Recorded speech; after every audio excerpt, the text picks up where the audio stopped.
Hello, ladies and gentlemen. We are back in action at Liquidity 2026. We're looking at where digital assets, tokenized assets, and traditional assets, traditional finance are all coming together. With the Winter Olympics on, it seems only appropriate to go to that all-time hockey great, Wayne Gretzky, who said, you have to skate to where the puck is going to be, not where it is. And so we are going to be looking at institutional allocation trends, where the money is going to be. We've got a great panel who's going to come up and investigate this question for us. We're going to be looking into the future. They're going to be led today by James Winfield from Bloomberg, who's going to be up here with Fabian Dorey from Signum. We've got Michael Ashby from possibly the mathiest name company we're going to have here on the stage today, Algo Quant. Duncan Trenholm from TP ICAP is also going to be gracing this stage, and rounding it out is none other than the legendary Giovanni Vicioso of CME. Oh, you like that, don't you? I can see it on your face. Big fans of Giovanni Vicioso, and the rest of the panel is just as great. So James Winfield, the time is yours. Let's do this. All right, go get them. Let's have a big round of applause for these guys as they come up on stage. There we go. Go get them, Fabian. All right, good job, Michael. Excellent. All right, Duncan, perfect. And Giovanni Vicioso and his fan club in front. Take it away. Well, thank you. Over the past 2 years, I think it's fair to say we've witnessed a seismic shift in how institutions engage with digital assets. What was once a speculative side bet is fast becoming a strategic allocation. But how far have we really come? What's driving capital flows, and what's still holding them back? To unpack all this, we've assembled a powerhouse panel for you. From Zurich, we have Fabian Dorey, Chief Investment Officer at Signum, a digital asset bank at the forefront of regulated crypto finance. Veteran of hedge funds and digital strategy, CEO and CIO of Algo Quant, Michael Ashby is here. Duncan Trenholm, Global Co-Head of Digital Assets at TP ICAP, brings a broker's perspective on liquidity, tokenization, and institutional readiness.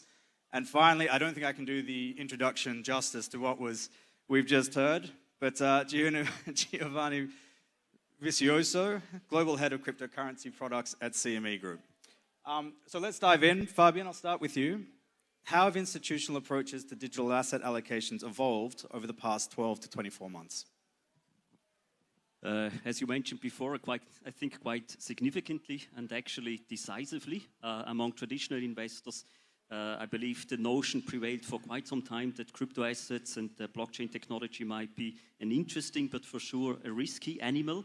And that notion, I think, has been transitioned into the understanding that the technology, the ecosystem has the potential to really shape future finance along three main use cases. First of all, crypto assets, digital assets as an alternative means of payment, settlement. That's all about stable coins enabled by the Genius Act at the latest last year. Second, digital assets as an alternative store of value. Obviously, Bitcoin is a form of digital gold, although that use case has taken a bit of a beating over the last couple of days and weeks. And last but not least, digital assets as the infrastructure for a future decentralized application economy based on smart contract platforms, DeFi, Web3 applications, and so on.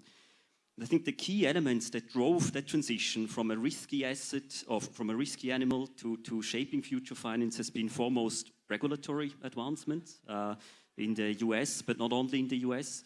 Second, also the emergence of readily available turnkey solutions for traditional investors to invest without the need to onboard the fully fledged wallet infrastructure, so ETFs, derivatives, and so on. And as you mentioned, that all brought, I think, digital assets to the point where they are now really considered as part of a strategic asset allocation. And Duncan, I guess, you know, with TP ICAP being at the coalface of these actual flows in the institutional market, does that resonate with you? Is that what you're actually seeing come through? I think in terms of actual flows, it's still concentrated around crypto. That's where the multi-strat hedge funds, banks have dipped their toe into the market. I think if we scroll back 24 months, I think you were in the minority as a traditional financial organization if you were exploring digital assets. I would argue now that you're in the minority if you're not. Most aren't in the market, but they are figuring out how they access the market. And I think the other big trend is it was probably crypto that everyone was talking about. I think now we're seeing the applications on top of blockchains that are really getting a lot of traction across financial markets. So think intraday settlement, the ability to move capital around very quickly, what that can do to your capital efficiency as a bank, leveraged on blockchain. And then, of course, stable coins, because that's the FX markets, and that's such a big part of traditional finance. So being able to move money globally, cross-border, and integrate that into your workflows is clearly much easier, I think, within a traditional financial organization to build like a commercial case around, and much easier when you're going to risk committees and management and boards and say, this is what we want to do. And Giovanni, I think Fabian mentioned that they are seeing these allocations actually start to feed into broader portfolios. How would you say institutions are assessing digital assets within these multi-asset portfolios rather than just a standalone allocation? Yeah, for sure, and really agree with what Duncan and Fabian have said, right? I think when you look at the space, we entered the space in 2016 by introducing a reference rate to help people really with describing what is the price of Bitcoin, right? So we established sort of that benchmark, and then we followed with Bitcoin futures in 2017, and it's just interesting seeing the change of market participants in the market. Like when we first launched Bitcoin futures, it was your traditional liquidity providers. We attracted, say, some of the crypto native platforms, crypto focused hedge funds. But it really wasn't until, say, the introduction of the spot-based ETFs in the US in 2024 that we really started seeing additional sort of more traditional institutions enter the space. And that's been a theme, like these firms, for example, that didn't have access to the spot markets, all of a sudden now could access crypto through something that was familiar, namely the ETF. And when you look at CME futures, we are the benchmark for a lot of these products. We allowed a lot of these products to exist due to the liquidity that we offer and the risk management tools that we offer the marketplace to help support these products. So we started seeing the interest from hedge funds that were pursuing, say, basis trading. And that's a trade that really lasted for most of 2024 into 2025. That basis started to collapse. But then you started seeing, say, some of the traditional asset like hedge funds on the allocation side, rather than just chasing basis, now they're actually allocating in the space. And for some of the reasons that Duncan mentioned, when you look at some of the actual use cases for the technology, you're hearing more and more institutions speak about how can I use this underlying technology, and that ultimately drives value in the underlying coins, and that's where CME products come in to help market participants manage some of that risk. Can I briefly explain? Yeah, absolutely.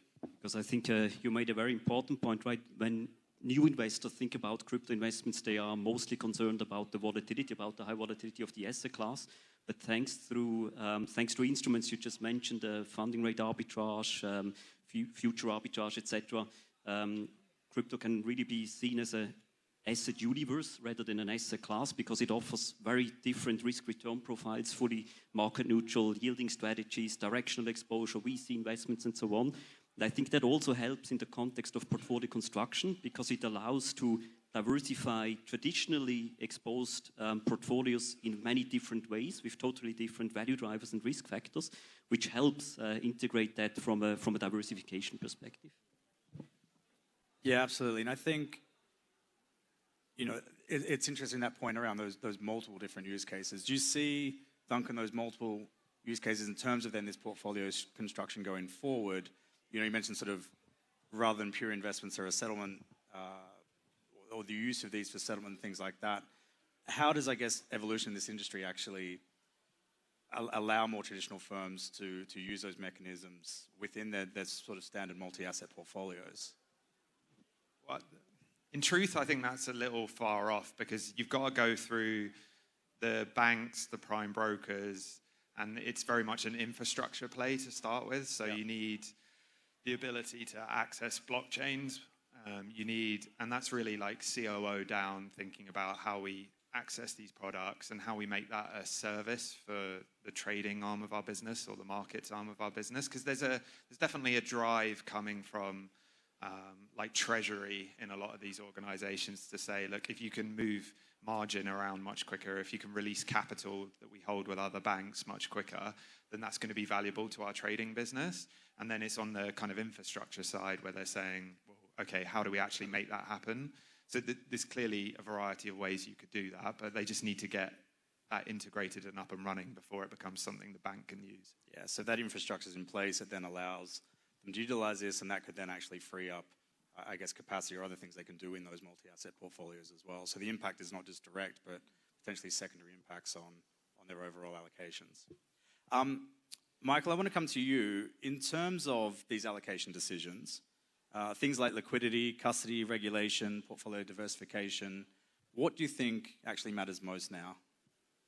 So I think it's excuse me, really dependent on the investor. I think also there's some context. If you look at venture versus liquid strategies, it's also important. We've seen a lot of liquidity get taken out of the market over the last year. 10-10, which happened most recently, really does, I guess, suck out the remaining liquidity. This past week, we've seen even another sort of ripple. And so I think from a perspective of running a fund, we're very focused on where is liquidity, where we can find depth. If you look at on-screen liquidity, it's actually quite misrepresentative what's there. The market makers have really, I guess, left the space in a lot of different tokens. So the depth of the book is not there anymore. And if you're looking to run large size of AUM, you're pushed into Bitcoin, Ethereum, etc. And so this is where the counterparts become very important. And having the ability to have strong custody, strong partners within the space to mitigate the counterparty risk, I think is very important. And so if you look at some of the banks like Signum, etc., they're doing good work to move forward in that space, but it's still very nascent. And the other thing I'd say is that we have seen evolution in a space. Like crypto is very dynamic, the technology is very dynamic. So we saw DATs last year, we then saw prediction markets. DeFi has taken off. So a year ago, we didn't have the liquidity we now have in Hyperliquid. But investing in DeFi is very difficult because there's no KYC, no AML. The counterparty risk is very high, you need insurance, etc. And so the bar is much higher. And so if you want the type of returns that you had 2 years ago, where you were making 20 or 30% with relative ease, that's no longer really possible in CeFi. You need to go out the curve a little bit further, which means more risk. And a different tech stack, a different team. And so I do see investors, and they're looking at these funds, and they want to get comfortable. It's not a 5-person operation anymore. They need a proper 20-person with a compliance officer, a risk manager. And Fabian, I might just bring you in there if I can. I think particularly on the regulation side, as a bank in this space, that increase in regulation, or certainly clarity in regulation over the last couple of years, must have had an impact on the business. Are you seeing that filter through as a positive to the market? Definitely. I think for institutional adoption to happen, you need to have the regulated rails that provide access in a compliant way, where the infrastructure is ready and scalable, yes. But I think it depends a bit on the specific cycle. When all things go well, when there is a positive cycle and so on, the risk appetite increases as well. And then other venues become more important again. And then in market cycles, as we have seen recently over the last couple of days, couple of weeks, you mentioned it, right? Counterparty risk, resilience in terms of operations, segregation of assets, safe custody service, etc., become much, much more into focus again. So I think the drift is really towards regulated services and regulated institutions, although the cycle, depending on the risk appetite, might circle a bit around that specific drift. And if I could add a little bit to that, I think when you look at some of the regulatory developments, particularly in the US, for example, right? You see now where you're beginning to get, say, greater rules and rules of the road, if you will, guardrails that are allowing now people to become more comfortable with these cryptocurrencies. And you look at the passage for For example, in the States with the stablecoin bill, that helped drive interest in Ether. It helped drive interest in Solana, for example, where in our markets, we saw like the amount of Ether futures volume that's done relative to Bitcoin. Ether was averaging maybe about like 10% in terms of notional comparison. After the passage of the Genius Act, we really started seeing more interest in Ether, where Ether now represents close to 50% of Bitcoin volume. So we've seen investors transition from Bitcoin into Ether. And then we saw the same thing. We introduced futures on Solana last year, and we started seeing a lot of interest in that contract as well. So there really has been a move now from institutions really beyond, say, core assets like Bitcoin and moving into other asset classes. And just today, for example, we launched futures on 3 new cryptocurrencies. So we launched futures on Cardano, Chainlink, as well as Stellar Lumens. I'll just add to that, actually. So what's really interesting to look at, we have a couple of businesses. One is we have voice brokers managing risk for clients so they can trade options, futures, and that's typically traditional financial products. So it's products like the CME. It's also things like the ETFs, ETF options. The other side of our business is a spot exchange, fully electronic, which is on physical crypto. Right. What we found as we've grown this business out since 2020, because all the derivatives fall under traditional regulations, we're pretty much set to go on those straight away. So, the CME products have grown massively. When options on Bitcoin on the ETF launched at the tail end of 24, it was 6 months and it had bigger open interest than on Deribit.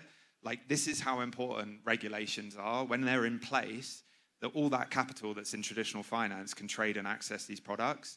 As we've been building out our spot exchange, it's a nightmare, the patchwork tapestry of different regulations in different jurisdictions. And it's super important that these come in, and it allows banks, institutions to be comfortable dealing in the spot market. And when they do, that's going to really lift up the asset class, grow volumes, and grow AUM. Yeah, absolutely. And I think you took the words out of my mouth, Giovanni. I was going to ask you around, effectively, your institution still primarily focused on these core assets, or are they exploring outside of this? I mean, apart from what you've just sort of outlined there, anything else that you'd like to add? Yeah, for sure. We are seeing more interest now in clients interested really in diversifying within the crypto space, right? So I mentioned some of the newer products that we launched just today, but we're also seeing a lot of interest now in index-type products. So clients really looking for exposure beyond, say, just single coin. So they really want to see exposure to the core ones, Bitcoin, Ether, Solana, XRP, for example. But now they're really interested in getting some exposure to that tail, where they no longer need to make that decision on which particular coin. I just want exposure to a broader index. So we recently partnered with NASDAQ and introduced the NASDAQ CME Crypto Index. And that's an index that tries to capture at least 75% of the investable market capitalization.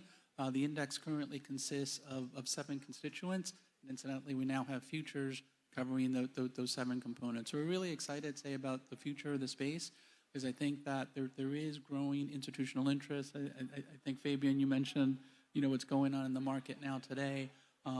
But if you've been in the crypto market for a while, this is almost like normal. It is something that happens in the space. But luckily, we do have products like the products that CME offers to really help the marketplace navigate, say, some of that risk with confidence. Maybe just to add, I think as the institutional adoption is advancing over the last couple of months and years, we still have seen quite a significant consolidation in the market in terms of interest really on the core assets. They have been mentioned before. What really has a bit lost of attention is the broader ecosystem, different use cases such as gaming, metaverse, and the like. So these use cases have lost quite a lot of attention.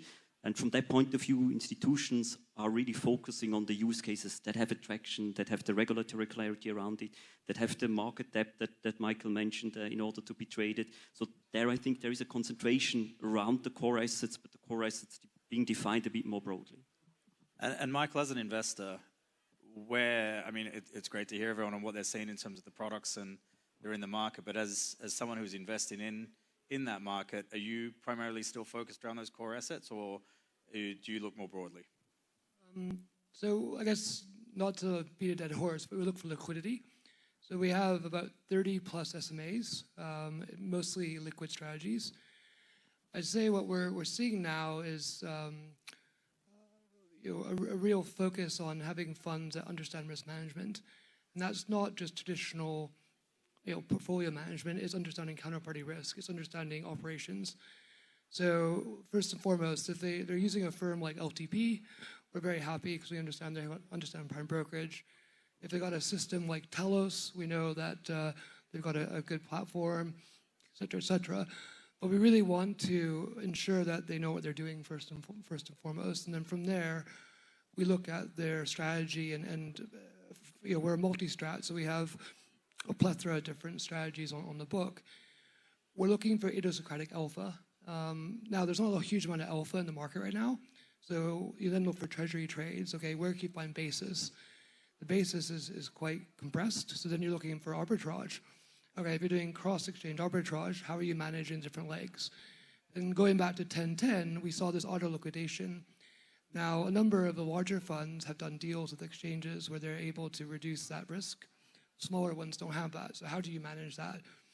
So again, it's quite a complex, I guess, approach right now, just given we have these, the majority of crypto funds are actually trading shops. They're $50 to $100 million. They don't have the scale to manage all these different risks. And so we have to in-house that. So I now have 70 people at the firm, and 30 of them are focused on just managing that risk. I think just picking up on something you said there around the size of those firms and that scale, what do you think, and maybe Duncan will come to you after as well, given your perspective on what we were talking about earlier around the size of the allocations, but Michael, what do you think does need to change for those allocations to scale going forward and that liquidity pool to grow? So I think it's the onus is actually on the exchanges and the regulators to really provide a platform for these funds to flourish and for investors to get comfortable. Previous to running AlgoQuant, I ran one of the largest multi-strat digital asset strategy, and there was no chance they're ever going to touch the CeFi exchanges. It just wasn't going to happen. And the reason for that is that the rules that these exchanges operate on are a world away from the CME.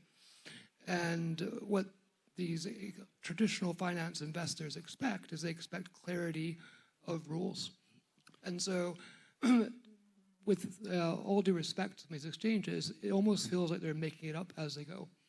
And so I do feel as though we need to grow up a little bit as industry, and until we do that, we're not going to be able to bring in the large allocations. And what we see today is a recycling of crypto capital.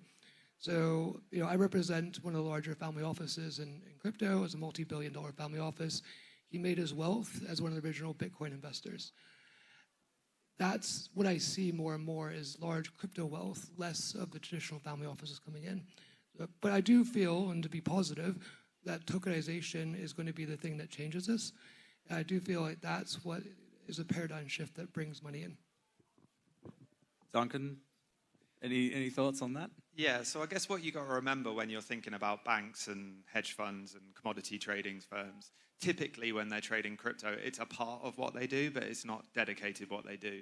So unlike if you're running a crypto hedge fund where your whole day is all of the different tokens and everything, it's, hey, I'm trading a bit of precious, and I'm also trading crypto along the side. Sometimes you see a dedicated crypto trader, but very rarely. At banks, it's typically sat on FX desks or EMFX desks. And on the multi-strats, they're usually macro traders. So what they want is to be able to access venues and not have to think about it. They don't want to go through the infrastructure setup. Typically, that's going to business managers or kind of out of the COO side of things. So it just needs to fit the plumbing that they already have. And what do you hear from them? It's like, well, the exchanges I deal against, they need to have an investment grade credit rating. There aren't many of those in crypto, right? That's one thing. It needs to be plugged into the EMS vendors I use, like your flex trades, your things like this. That's where all my routing goes. So, when you see things like integrations between crypto EMSs and traditional EMSs, that brings the barrier to entry down. And then it's like, well, my custodian is this bank and they don't offer crypto, so that's not going to work for us, right? So again, it's on M&A activity between crypto custodians and traditional custodians. Once that plumbing is there, it then becomes much easier for them, and that's when they'll broaden outside of CME products, which is just another piece of what they trade every day, or ETF options because they already trade ETFs. And on just going back to the portfolio diversification side of things, one interesting trend we are seeing, which is very much on the other side, is crypto businesses that are getting to a certain AUM that are realizing they need other opportunities to trade. So they're actually coming back and trading TradFi instruments. So whether it's picking up like index options on equity futures, like one of the big trends for us over the last year has been the big crypto dealers onboarding to trade equity options and products like that. And once they trade IBIT options, they're like, well, why aren't we doing coin options? Or why aren't we then doing Apple options, right? And it just kind of spreads from there. How was that trade last week? Sorry. How was the IBET trade last week? Yeah, there was, to be honest, we're doing the blocks side of things, so we don't see screen side of stuff, but it was a busy week for our brokers on IBIT, so. But adding to what Duncan said, right? One of the things that we've observed in the market, right, is that we started seeing, say, some of the crypto native funds trade in our markets, but we saw some of those funds begin to trade some of our other products. You know, trading, like when you see volatility shift from one asset class to another, we started seeing some of these traders looking at NASDAQ 100, looking at gold futures. And an interesting anecdote, I was catching up with one of the developers of Filecoin, for example, and introduced myself, and he goes, oh, you're with CME Group. You guys have that FedWatch tool. And I'm like, what? Yeah, we do. We have that FedWatch tool. Well, you know, why are you interested in it? But he uses that particular tool to really gauge what's happening in the marketplace, because these markets are interrelated. But I thought that was kind of interesting, where I would never have thought that somebody in the crypto space would be looking at, you know, interest rates, but they are. Yeah, interesting. I think as much as it started up separate, you know, coming together just into the larger financial market is good. While it may say it blends that in, I mean, it just exposes more people to the market. I think it brings it into that infrastructure. And if it can be bought or consolidated into that, it just makes things more efficient. Things are going to get done more quickly, more easily, more cheaply. And, you know, that's only going to be a positive driver for the industry overall. Michael, just coming back to you, in terms of, you know, we spoke about this allocation, and we just spoke about having different, or traders working this in different ways. Do institutions now differentiate between trading exposure and strategic allocations more clearly now? Are they taking, you know, where maybe previously it was more just purely on trading exposure? We've talked about it gradually working more and more into a strategic asset allocation. Are we seeing sort of desks or funds split that and say, I've got a strategic asset allocation, I've got to digital assets, I've also got maybe shorter term tactical trading exposures, or are they one or the other? It's a good question. So what we see people looking at treasury books and then alpha books. Yep. And I think we're currently talking to some of the larger traditional hedge funds that are looking to enter the space.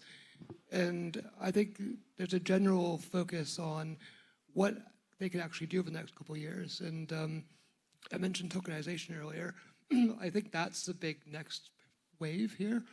And I think that, you know, if you look at what tokenization is going to do, just very simply, it's going to increase the TAM of equities and these derivatives. So you're going to, instead of trading Apple during the bourse hours, you're going to trade it overnight on the weekends. There's going to be huge price disallocation because liquidity is going to be lower. So I think a lot of firms are saying, okay, how do I get access to that? How do I manage that? Is that a strategic asset, or is that a way of risk management? You know, I think crypto in some ways has been whipped around as a macro asset on the weekends, because if people see an event happen on Sunday, well, they can't trade SPYs. They go in and they trade BTC and ETH, etc. That is going to go away fairly soon. And I think, you know, my personal opinion is it takes a little bit longer than people are saying, but when it does come, I think this whole TradFi crypto, actually there's going to be something in the middle where we combine the technology. Sort of become an enabler of those TradFi assets. And then it goes into the point, right? So if you look at a traditional, you mentioned flex trade and some systems, they're not built for blockchain. Now they can build a widget, but you need actually the ability to have 20, 30 digits. Most systems cut off at 8. It's a simple example, but it's really important because these tech stacks are very costly. They're very easy to build, and so you need the integration between the two. Michael, are you at all concerned, say, with as we move, say, more towards tokenization, but do you become more concerned, say, with that fragmentation of liquidity? So yes and no. I see it as a huge opportunity. But from our perspective, so a simple strategy would be you put a basket trade on. You're looking for that sort of net liquidity. You're either putting a price regression or dispersion trade on. So I think if you put these trades on and run it as a basket, you probably get enough liquidity across the book. But I think people should recognize that the prediction markets, which is unregulated in the majority of the fact, all this stuff's happening, and you're going to have NASDAQ and New York Stock Exchange trading token equities, but you're also going to have hyperliquid. So there's going to be regulatory arb. So I think the world is going to be very interesting for a couple of years until this all sort of settles. And there'll be lots of opportunities if you're smart about looking at it for the arbitrage. Fabian, maybe come to you. Do you, I guess, agree with that tokenization is the next wave that we're going to see, and effectively not just digital assets themselves, but the way that they will open up the rest of traditional markets is going to hold? Yes, definitely. We strongly believe in a future where all future financial assets will be tokenized, because of various advantages that come with the technology. The obvious one, I think it was mentioned before, 24/7 trading, settlement, reduced costs for cross-border payments, etc. But I think the real driving force will be the integration and automation of value chains based on smart contract features, based on AI agents, etc. So really automating routine tasks in the back office, in the mid office level, and so on. So that will for sure drive the adoption of tokenization. From and maybe this can be to anyone who wants to pick it up, but from an institutional perspective or a plumbing perspective that we've spoken about, if and when we do move to that type of model where we have that 24/7 trading of effectively tokenized assets and underlying traditional assets, operationally speaking, in the traditional world, there's a lot of issues around settlement timing, and any sort of move from even a T+2 to a T+1 is a global event.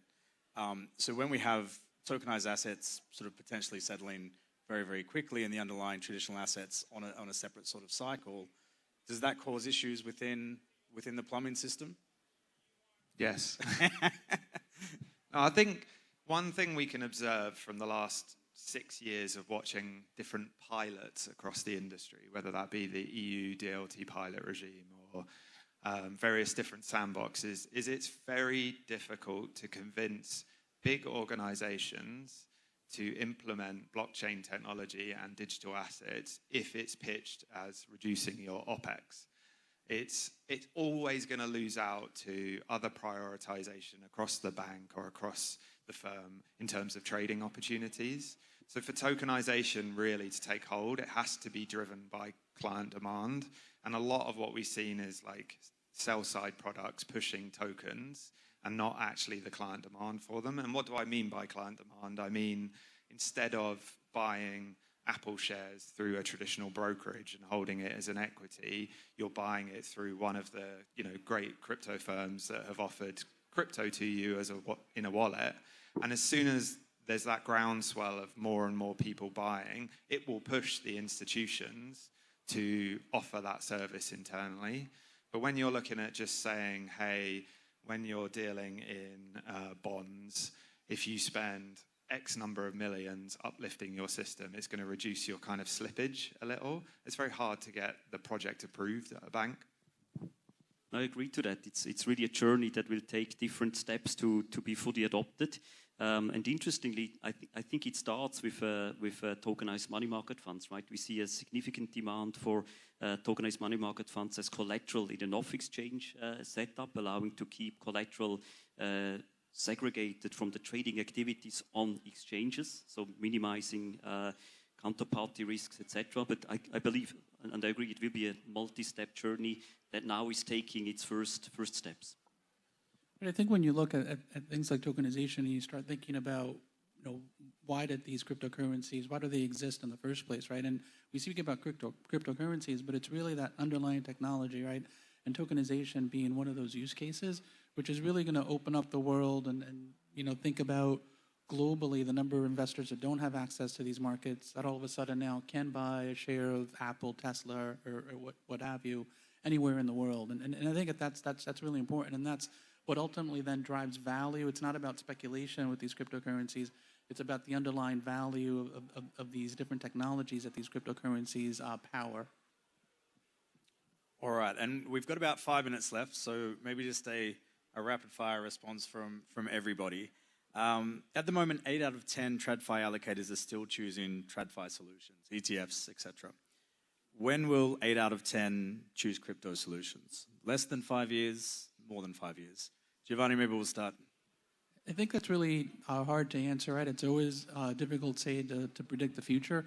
But certainly, when you look at what TradFi has done for the space, going back to the introduction of the spot ETFs, the spot ETFs have really been driving more and more volume in the space because they've attracted new market participants. So they're driving more value across the CFI space. They're driving more volume across the derivative space. And they're also driving volume, say, within the ETF space. But all these markets are really interrelated. So I don't see it as a case where, say, the crypto firms are going to overtake or DeFi is going to overtake. I really see it as a blend of these different techs, if you will. Duncan?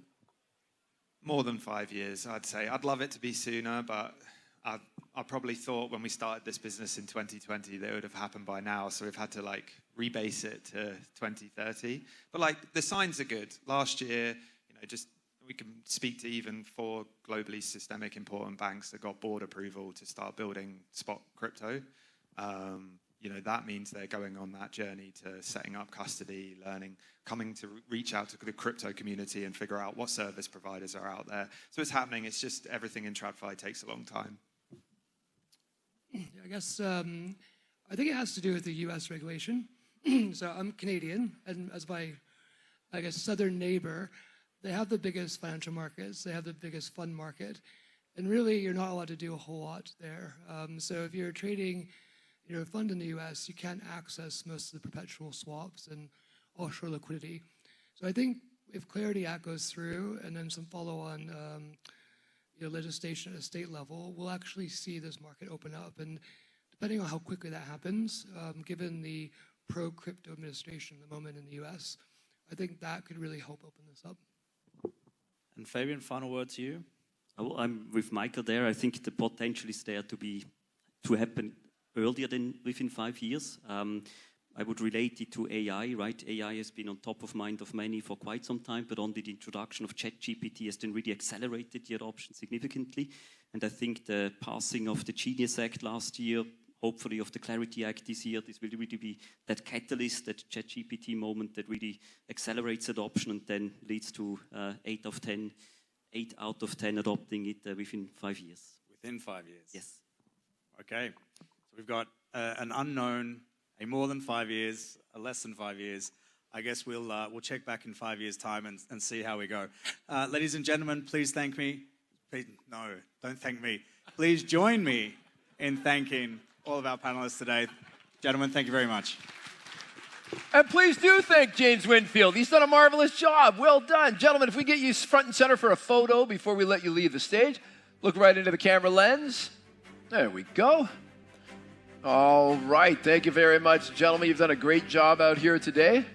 Get a chance to immortalize it in digital, I guess. There we go. Well done. All right, looking to the future. Thank you very much. Once again, James, great job. Right this way, gentlemen. We got our next panel all ready to go. Thanks a lot, guys. Great job. All right, hopefully we'll get to see you again. Hey, Florian, thank you so much. James, marvelous job. All right, it sounds all very fine and well when people say, yes, we must provide liquidity to the market. But people in this room know it's a little more complicated to that. Bridging, risk management, there are many elements that need to be considered, and we will consider them right up here on this stage today. Anton Feingold from Glassnode is going to be leading the discussion. He's going to be joined by Jeremy Long of Ludizia, Paul Kremski of Cumberland, one of the heavy hitters when it comes to providing liquidities to markets. Will Lung of Caladan is going to be right up here. And then we release the Kraken with Giuseppe Giuliani from Kraken. So they are ready to go. Anton, the floor is yours. Let's do this. Yeah. All right, go get them. There we go. Here they come. Look at these guys, ready for action. That's what we like. Hey, Giuseppe, go get them. All right. Okay. All ready. Okay. Good afternoon, everybody. Thank you very much for joining us today. We're going to be exploring, I think, the central theme of this whole event, liquidity and trading as well. In particular today, we're going to be exploring how institutional liquidity is managed as digital assets are evolving. So, as I think we can all recognize, it's been a particularly uneventful few months in digital assets. I think this topic really does come at quite a pertinent time, given the flash crash at 10:10, given the recent downturn and volatility as well. So it's a great time for this discussion. We've got a great panel. We've got Caladan, we've got DRW Cumberland, we've got Kraken. It's a great team to discuss this. So I'll just quickly introduce Jeremy Long, CIO of Ludizia, Paul Kremski, who has been over 20 years at DRW Cumberland, Will Young, Chief Strategy Officer at Caladan, and Giuseppe Giuliani, who heads up institutional at Kraken. So, with everyone introduced, I think the next thing is to kick things off with the first question. So, I'm going to go to Will. Will, how do you see institutional liquidity evolving across venues, asset classes, time zones, and how do you see it comparing to TradFi? Well, I think it's ultimately it's supposed to have a steady evolution towards what TradFi should look like. What is institutional liquidity? I think we throw that term around. It sounds really nice, but at the end of the day, it's do you have a mix of participants that are making liquidity stable? Which right now in crypto, we're not there yet. We primarily rely on retail and market-making liquidity, which is a start. But ultimately, institutional liquidity requires a wide range of stakeholders, market investors, participants who are all buying and selling for different reasons. That allows for you to continually have someone to trade with beyond just incentivized flow. And that's pretty much what TradFi looks like now for most major asset classes. What gets even more interesting is when you start seeing tokenized assets. Right? That's the evolution of that is so interesting. We're starting to look at a lot of these opportunities to trade tokenized gold, tokenized tech stocks. What does the liquidity profile look like? Right now, it's still, frankly, not great in the crypto world. But inevitably, as you started having increased volumes in these channels, then the participants that trade across TradFi and crypto will then increasingly be mixed. So long term, it's convergence, but I think it'll take quite some time, just because ultimately, growth is always slow grinding until you hit a tipping point, and I think we're not close to that tipping point yet. Got it. Jeremy, do you have anything you want to add to that? Yeah, I agree with what Will mentioned earlier. So I think that convergence will happen. I mean, the kind of institutions that we are seeing in the market right now that are actively trading crypto has become more and more diverse as well. And I think that growth has expanded faster than the crypto native firms trading the traditional products, right? So right now, like ETF, APs, issuers, they're very active in crypto space. And I think that is going to grow exponentially. And like what Bill mentioned, like those that are actively trading crypto as well, the crypto native firms will start to trade traditional products. We're already seeing more and more traditional type asset classes on centralized exchanges that offer crypto products. So I think this will continue. Got it. Okay. We kind of talked about there, like how you see things evolving and merging, Will and Jeremy. But Paul, any kind of challenges that you see across kind of centralized, decentralized infrastructure?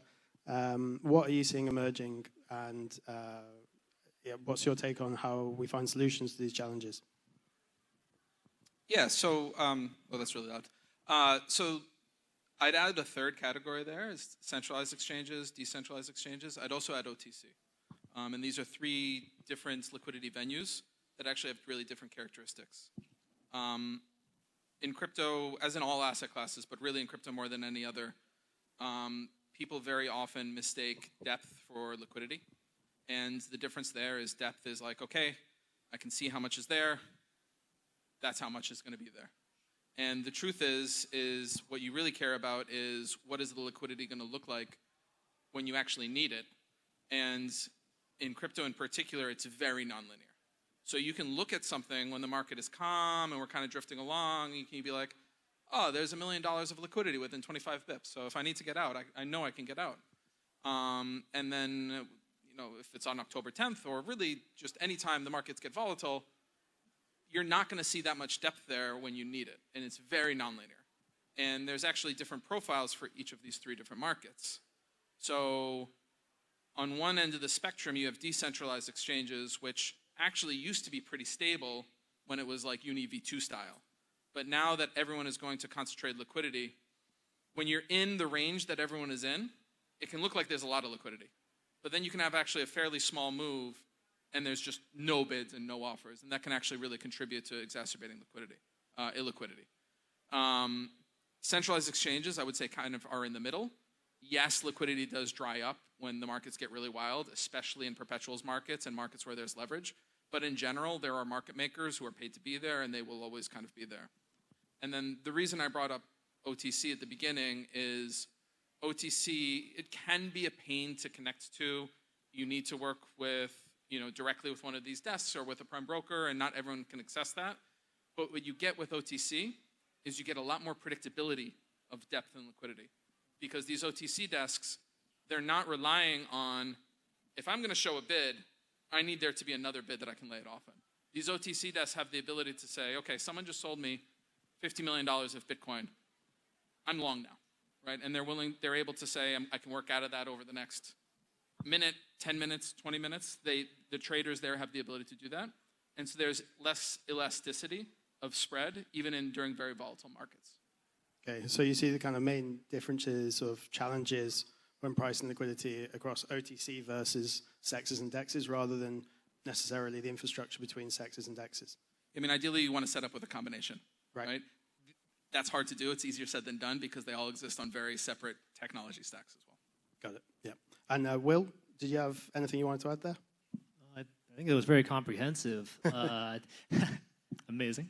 But I think what's important to distinguish is all these different venues are meant to cater for different audiences.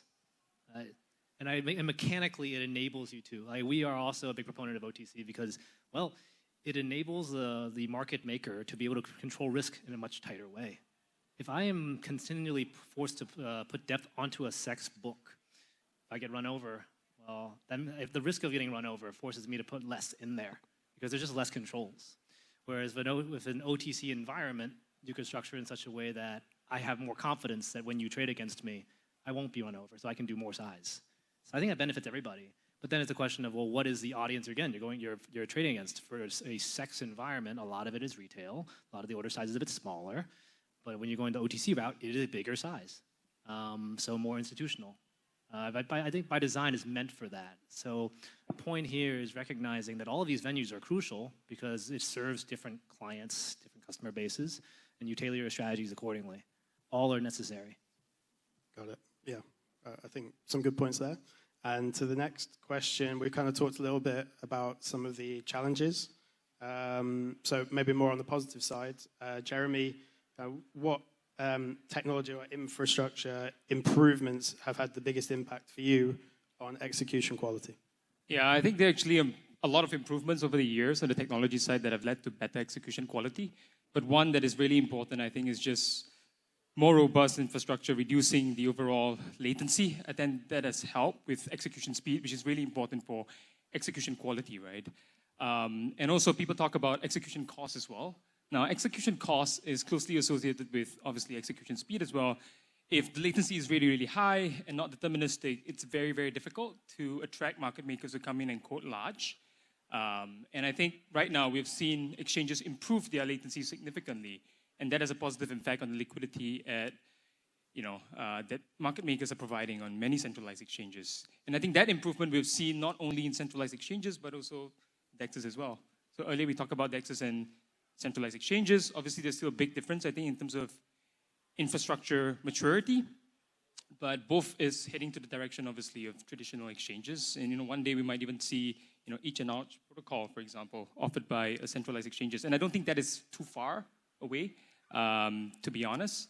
So I think that's one thing that has really improved, that has led to better execution quality. Now, from the perspective of a smaller institution, a smaller firm, I would say the advent of execution algos, algo orders. I think that has led to better execution quality as well. You could see a lot of exchanges have algo orders right now. I would say 6-7 years ago, I would say most major centralized exchanges do not have that. I mean, those that are obviously have a trading desk would know the importance of execution algos. You help to minimize market impact, reduce slippage.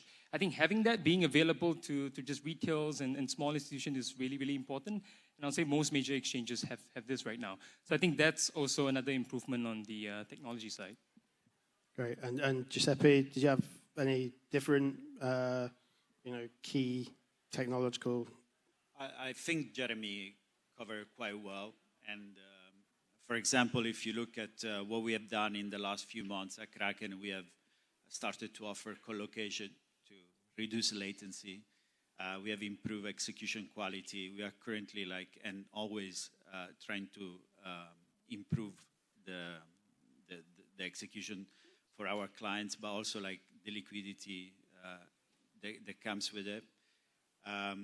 Also, I would say that it's really important to have a clearing and settlement layer that is equally fundamentally working, during period of stress. And I think Kraken is probably top of mind for this for all our clients. And so I'll say with the now the sort of banks have been more receptive. Also, we have been strengthening that part of the business, and I think this is really important as well for institutional to come in and being able to transact with centralized exchanges. Okay.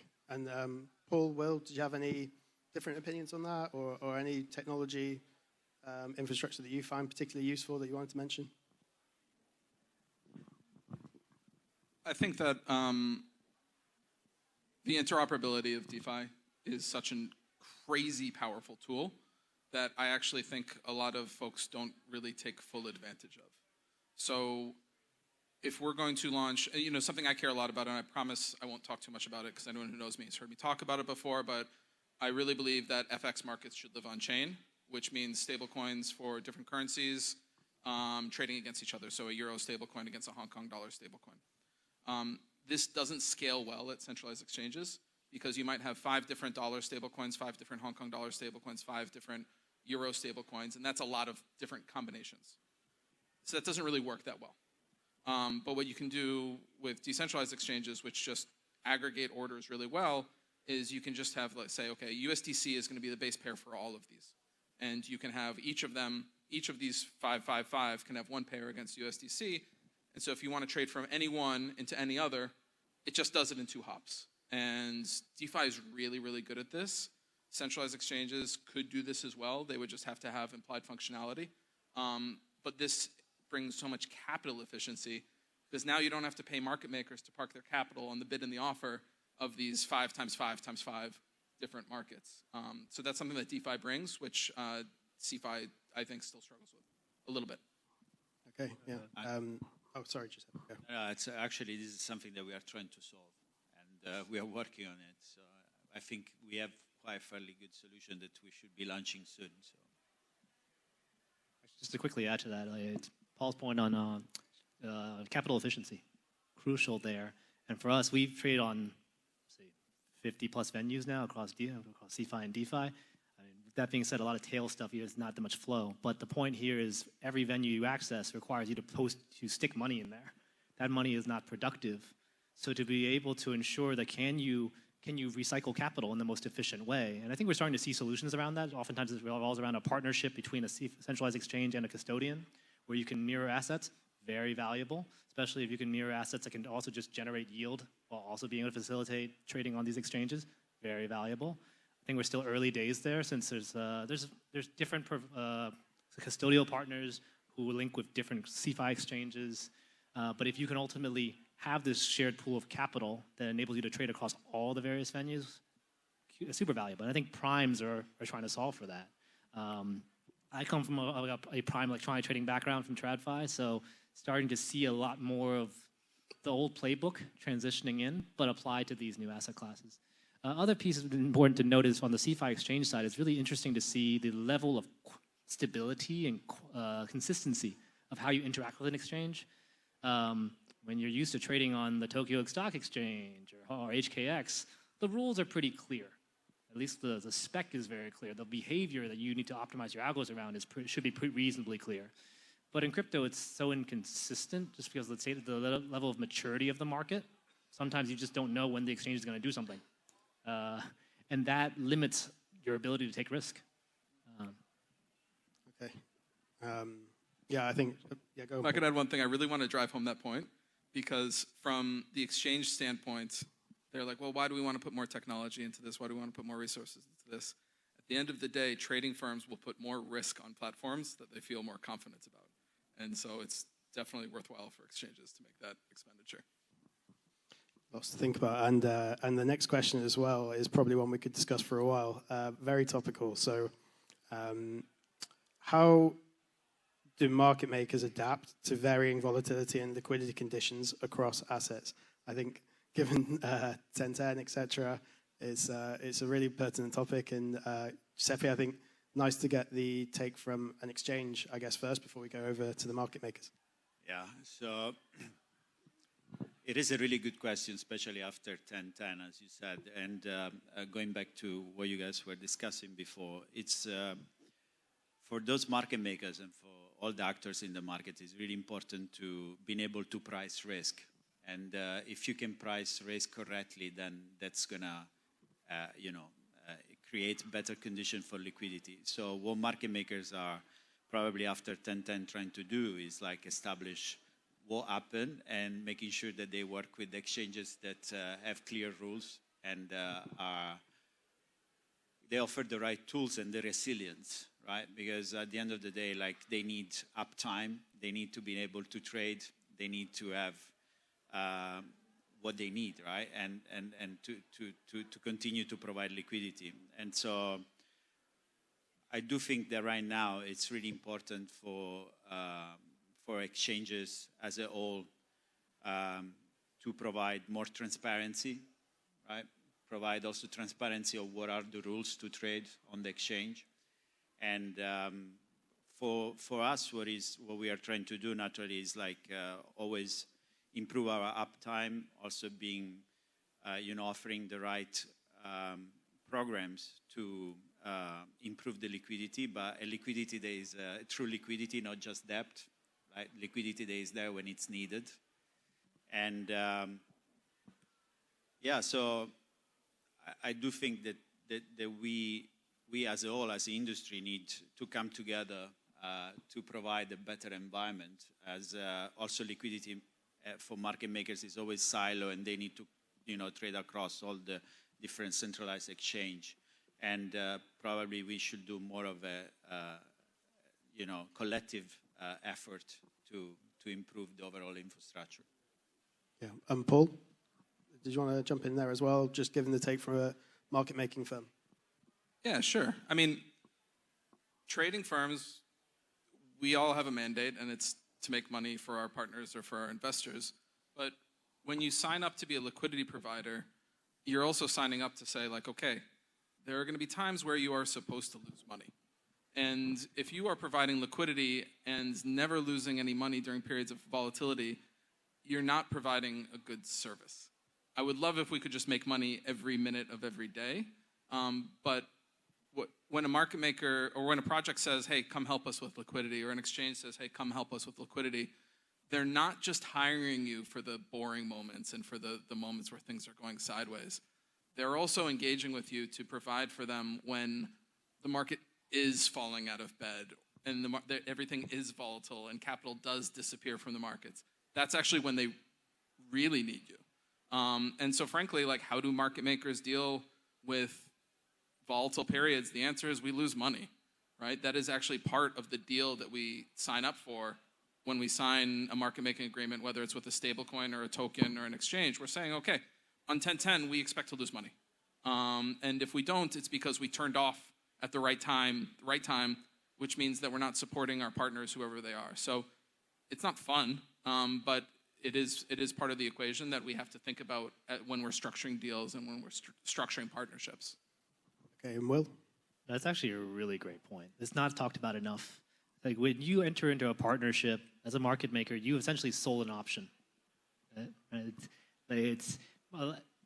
Typically trading firms come from more of they're prop by definition, so it's much more about making money, being opportunistic. But when you enter into these commercial partnerships, yes, part of being able to trade opportunistically creates depth and volume, but you're also there to ensure stability. So baking that into the costs and the long-term revenue profile of this partnership is crucial. Estimating that in the right way, in crypto, it's hard. I would say for us is, like, you think about, you really have to bet on your partners. You really have to take a long-term fundamental view. Are these people, do I trust in them to do the right thing? Are they here to stay? And if they're not, then you may not want to take that bet. So I think that's required. I talked about earlier, we're connected to 50 plus venues.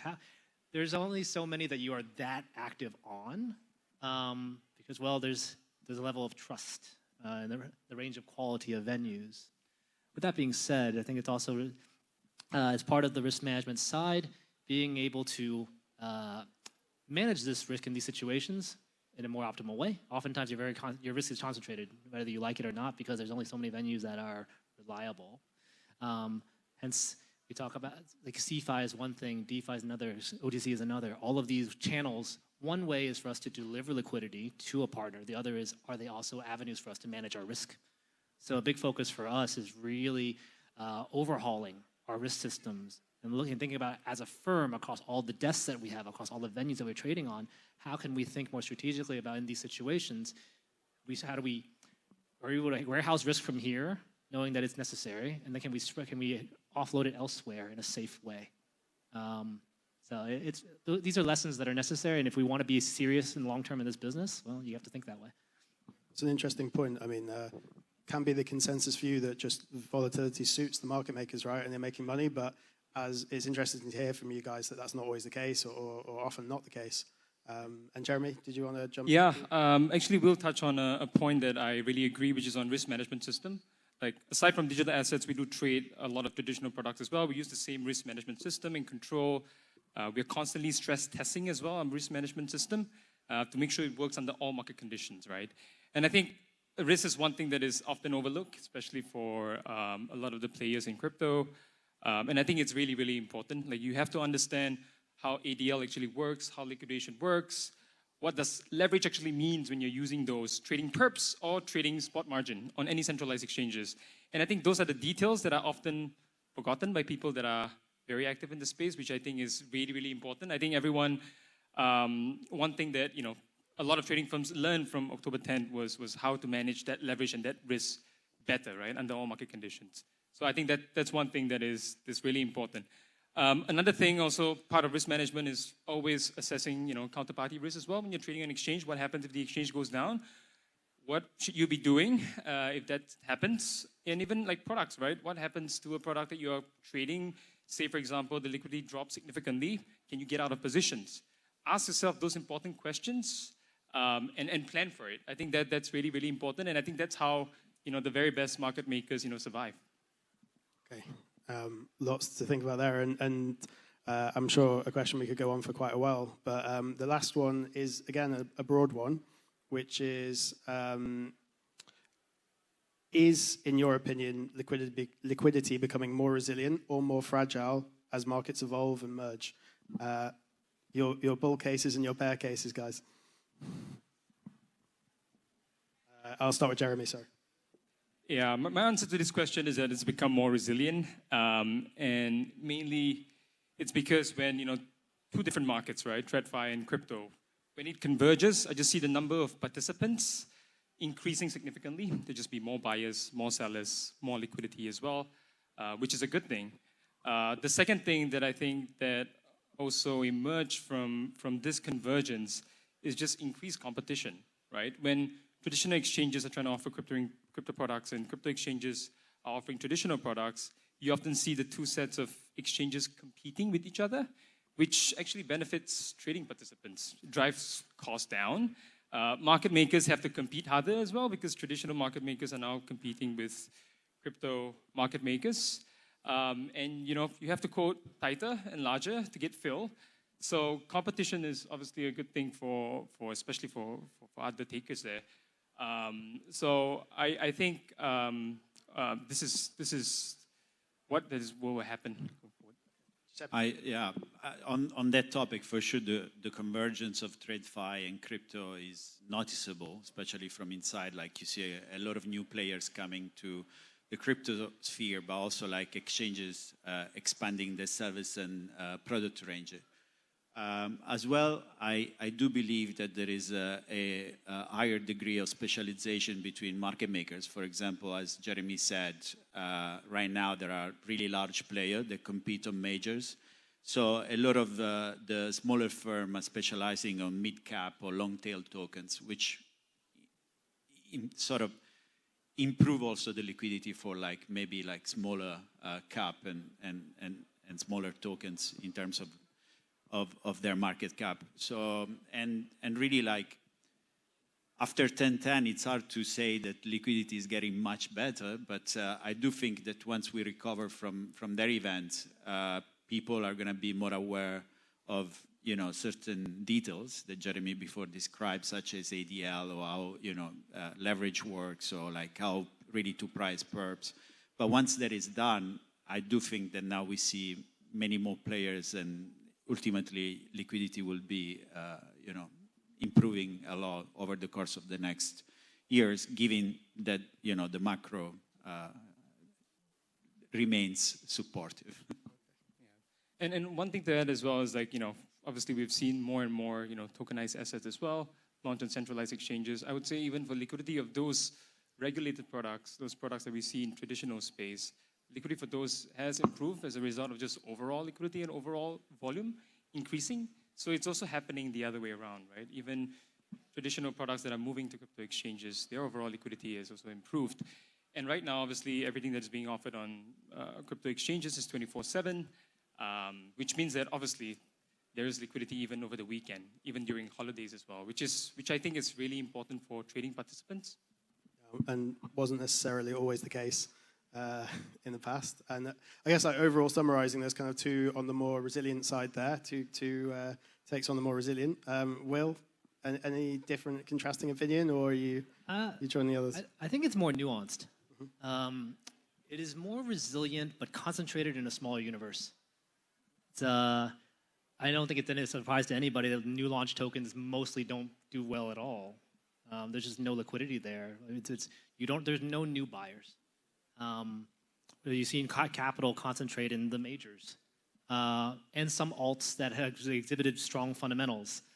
Funny how we talk about fundamentals in crypto, which wasn't really a thing a year ago. Right? So I'd say for the assets that demonstrates that there is some reason to hold this stuff is getting more resilient. And you're seeing the new entrants tend to be focusing on these assets. So that's much more resilient. The fragility, you see much greater fragility in tail end assets, especially if there's really no reason to bet on this stuff. And I think that we're also seeing higher correlation across crypto and TradFi. So right now, it may not look very resilient because everything's weak. Like gold and silver, silver crashed, 30%? Some plus in the past couple of weeks? if the real world is not doing too well, then how can crypto do that well? So that higher correlation I think it's just here to stay. But if macro improves, then you'll probably see there's already more participants coming into crypto, and they will be more positive, and therefore you'll see that reflect in liquidity and prices. Okay, and Paul? Yeah, I'd like to zag here a little bit. I think that an overabundance of competition can actually increase fragility in the market. There have been several periods where there was one business line that traditionally was doing pretty well, and so a lot of people came into that business line, and then it becomes oversaturated. And one of those right now is market making, right? It's pretty well known that market makers did really, really well in the period between like 2021 and 2023, right? It was just a very good time for that market. And now, frankly, there's a lot of market makers, right? There's a lot. There's probably like a dozen different represented in this room. And a result of that means that they can't all get the good deals, and so they have to get really, really, really competitive. And every once in a while, we're talking to a project that is looking for a market maker, and we say, okay, here's what we want to do, and they say, oh, well, so-and-so is willing to do it for this. And we look at it, and it's not just a case of like we're being greedy or we're trying to take too much, but we're like, that doesn't math, right? And if you're hiring a market maker, but you're giving them almost no value, you're almost guaranteeing that they're not going to be there when you need them. And so I think that the market is actually so competitive right now that there is this pendulum swing where these deals are just trading at levels that don't make sense. And if they don't make sense, then they just don't work in the long run. And so what tends to happen is a lot of these projects then come back to us like 3 months later. They're like, yep, didn't work with so-and-so. But a lot of times the damage at that point has been done. We saw this type of activity in the past when like OTC markets got really hot. And so then there was like 150 OTC markets, OTC desks in crypto. And I think we're kind of seeing the same thing right now. I think it's probably going to start to swing back a little bit because as there's less TGEs, there's less need for market makers there. You can see it in yield-bearing assets as well. And RWAs that have yield, it's not enough to say, yeah, we're going to pass on EFFR to the holder. You have to say, but we're also going to loop it 17 times, which dramatically increases the risk profile. And so competition is great. We're all in crypto because we like open markets. But there is a pendulum, and when you get too much competition, it just brings this extra fragility to the market. I am waiting for the consolidation phase, man. You know exactly how I feel. Guys, any further points on that topic, or are we gonna close off there? It's like a last chance to pull a point in there. All good? All right. So, thank you very much, guys. Thanks for listening, for joining. I think for me, personally, I work with lots of institutional trading firms, but I think everybody in the room, needs to be aware of of liquidity and how it's managed. But it's great to actually unpick the mechanics with the panelists here today who actually can. So thank you very much, guys. Thanks for sharing your thoughts. Thanks for the discussion. And we'll wrap it up there. Thanks, everyone. Thanks so much. All right, thank you very much. Great job, Anton. If I could have you gentlemen step forward and pull tight for a photo. There you go. All right. Very good, gentlemen. Well done. Great panel. Anton, you did a fine job. We appreciate it. There we go. Here at Liquidity 2026 at the Marriott. Well done. All right, Mr. Giuliani. Got through all that with no Mayor Giuliani jokes. Well done, Anton. Okay. All right, moving right along. Sometimes people think that the crypto industry has gone off the rails, but how can you go off the rails if you haven't even built them yet? So we're going to be talking about how the institutions are building guardrails to facilitate bringing digital assets and the traditional asset worlds together. Absolutely spectacular panel, ready to bring that to you. Your moderator for this panel is Alevtina Lobiak, and she wants you to be in crypto. Somebody else she wants to be in crypto is Chris Shin. Chris Shin is with Kyobo Life Insurance. He's going to be joined by his Korean countryman, who is Jae Kim. who's joining us today from Mirai Assets. From one of the global heavyweights, Amazon Web Services, we're going to be welcoming Zhen Xing. As well, we're going to have Sherry Tsu from the Futu Group, rounding it all out as one of the big names in crypto. From Solana, we welcome Ramzi Ali. So it's a big panel, so let's get them up here and ready for action. Aleftina, it is your time. Bring your gang on up. Don't be shy, guys. Run on up here. Here we go. There we go. Let's give them a little round of applause. Get them warmed up, ladies and gentlemen. Here they come. All right, thank you very much.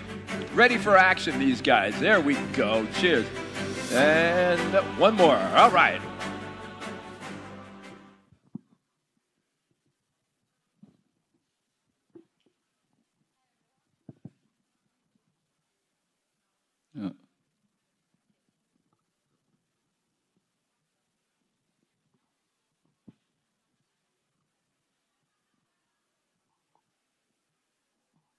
I'm very sorry. Oh, it works perfectly.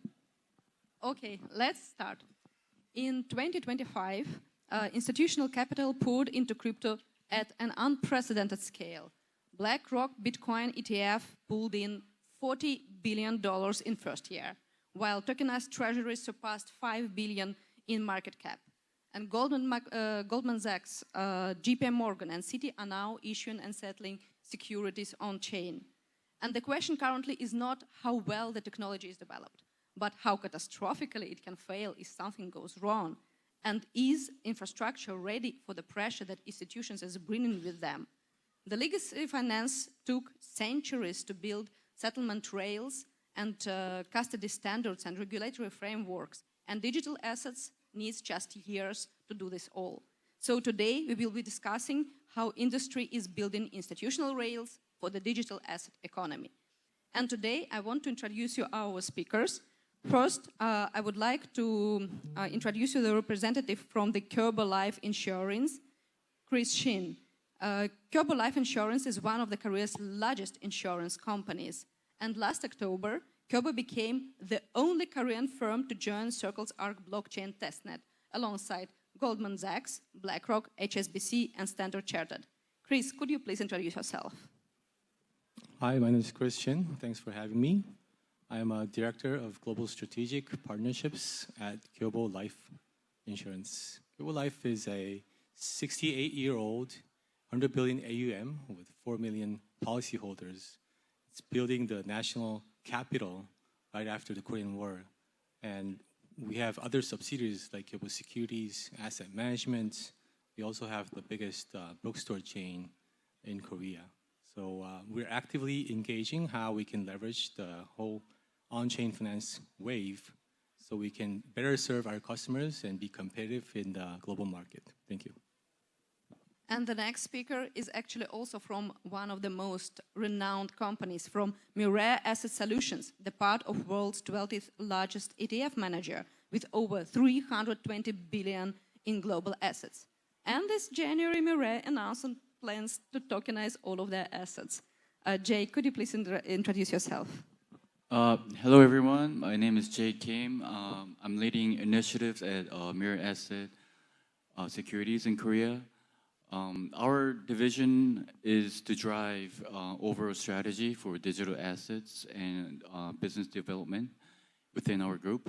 So to give you a little bit background on Mirai Asset is one of the largest independent financial group in Korea, managed over 750 billion USD in global assets. So we operate from investment banking to brokerage, asset management, and so on. We have presence in Asia and the US as well. So in terms of digital assets, our vision is to tokenize premium assets on our platform, which will provide 24/7 trading and instant settlements and programmability, which will innovate financial products. So that is what we're trying to do. Is we're trying to build a infrastructure for the future, will encompass all the assets on chain. Thank you. And the next speaker is exactly the person who is representing the company which is the backbone of institutions engineering digital assets. Sheen from IWS, the cloud infrastructure powering a significant portion of global finance services and Web3 platforms. Sheen, could you please proceed with the introduction? Hello, everyone. This is Zheng Qin from AWS. Currently, I'm a solution architect at AWS, focusing on the crypto industry services customers. So we have been working with the crypto industry customers for over decades, including those centralized exchanges such as management company, brokers, crypto mining services company, to actually help them build highly performance and highly reliable services and architecture on AWS so that to serve their critical businesses. And on the user case, we currently have also Sherry Ju from Futu Holdings, the largest tech broker in Hong Kong. And last year, Futu partnered Coinbase to launch Mumu crypto platform, which provides all-in-one trading experiences. Hi, everyone. This is Sherry. So currently, I'm leading the group's Web3 business. So for Futu, our vision is very simple. We want to provide a compliant, an easy and secure investment platform for the investors to trade traditional securities as well as cryptos. So globally, we have launched crypto spot trading in Hong Kong, Singapore, and US. And last year in Hong Kong, we actually launched the crypto deposit and withdrawal functions. And hopefully, for the upcoming year and years to come, we will have all the jurisdiction where we have securities business to have an extension to cover crypto trading as well. And the last but not the least is Ramsey from Solana Foundation. And Solana's institutional ecosystem surpassed almost 1 billion of ETFs across Franklin Templeton, Bitwise, Van Eck, Fidelity, and Grayscale. So, Ramsey, could you please add some comments for the context of today's panel? Yeah, it's great to see you all here. I'm Ramsey. I'm the head of DeFi at the Solana Foundation. For those who are uninitiated or don't know, Solana is the fastest, most performant, most efficient L1 in the world. We finished last year with some pretty impressive numbers, $1.6 trillion in trading volume, about $14 billion in stablecoin liquidity, and all of that is on a monolithic single state L1. And that's really our kind of key selling factor is that we maximize composability and efficiency for everyone using it. Thanks a lot. Now, when we understand the background of each of the panelists, let's deep down into the questions. So my first question I will ask to Jim Kay from Mirai, because it refers to the assets.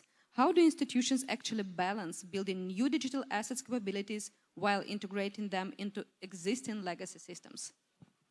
So there are a lot of practical challenges that we're facing in terms of integrating a blockchain into legacy system.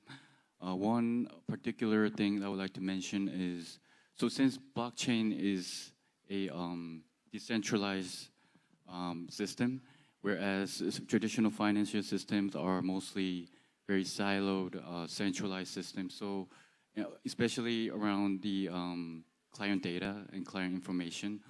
So in jurisdictions like Hong Kong or in South Korea, financial institutions have a lot of strict obligations in regards to protecting client data, which makes it very difficult to just send out public information, like client information on the public blockchain.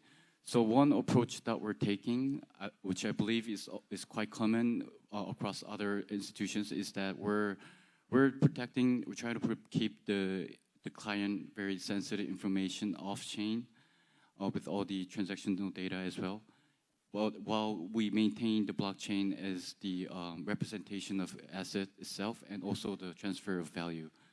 So with that being said, also custody is also another thing that we're facing. Try to balance out between Web3 and Web2. A lot of financial institutions are used to using very trusted custodian banks or either centralized depository institutions like CSD. But when you're moving to digital assets, controlling private key is a core to your operation. So it is quite difficult in terms of making a new internal policy controlling the private keys. Also, you need to be able to ensure the regulators that your security standards are very met with their expectations. So there are a lot of challenges that we're facing. And lastly, I want to point out that trading is also part of the challenges that we're facing because, as you guys all know, trading venues are very, there are a lot of trading venues. So there are about like hundreds of trading venues in crypto, digital assets. So for us, traditional finance, we are very used to very monopolistic trading venues. So in order to integrate all the liquidity, aggregate all the liquidity, we need to be able to understand each different infrastructure of the trading venue. Some trading venues support stable coins. Sometimes they settle in fiat currencies. Nowadays, you have hyperliquids of the world where you operate 100% on chain. So those are the things that we need to understand ahead in order to integrate these systems. So the balancing is very hard. It's something you need to cope with, but it is something you need to do to move forward with the innovation. Yes, absolutely. And Chris, as another Korean corporation, I'm pretty sure you face very alike challenges. How do you approach them? No, I fully agree with what Jay said before, and I want to focus more on the technical side of the integration. So, of course, we've been around for almost 70 years. The legacy system is very hard to adjust, and more companies are moving on to cloud, like Amazon. And being tech ready is really important in this era where we're entering into, so digital and finance is almost a synonym, and being nimble and flexible is critical to this fast changing era. So someone like us we have a lot of challenges. So we are trying to make a hybrid approach where we build something outside, build from scratch, and then prove it from outside, and then add it on to the existing system. Also, of course, there are many regulatory hurdles and standards that we have to meet with the regulators. But once we have a proven model from outside, we have easy time persuading the internal stakeholders. So it's really hard balancing, but we have to tackle one by one, and a hybrid approach is a good way for us, I think.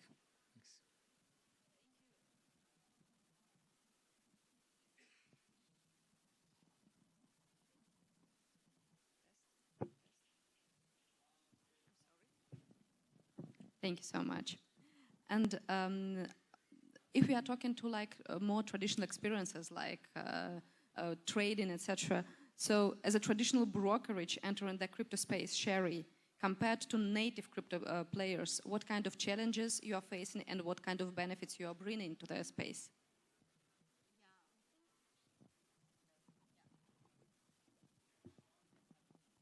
Hello. Yeah, I think it's working. Sorry.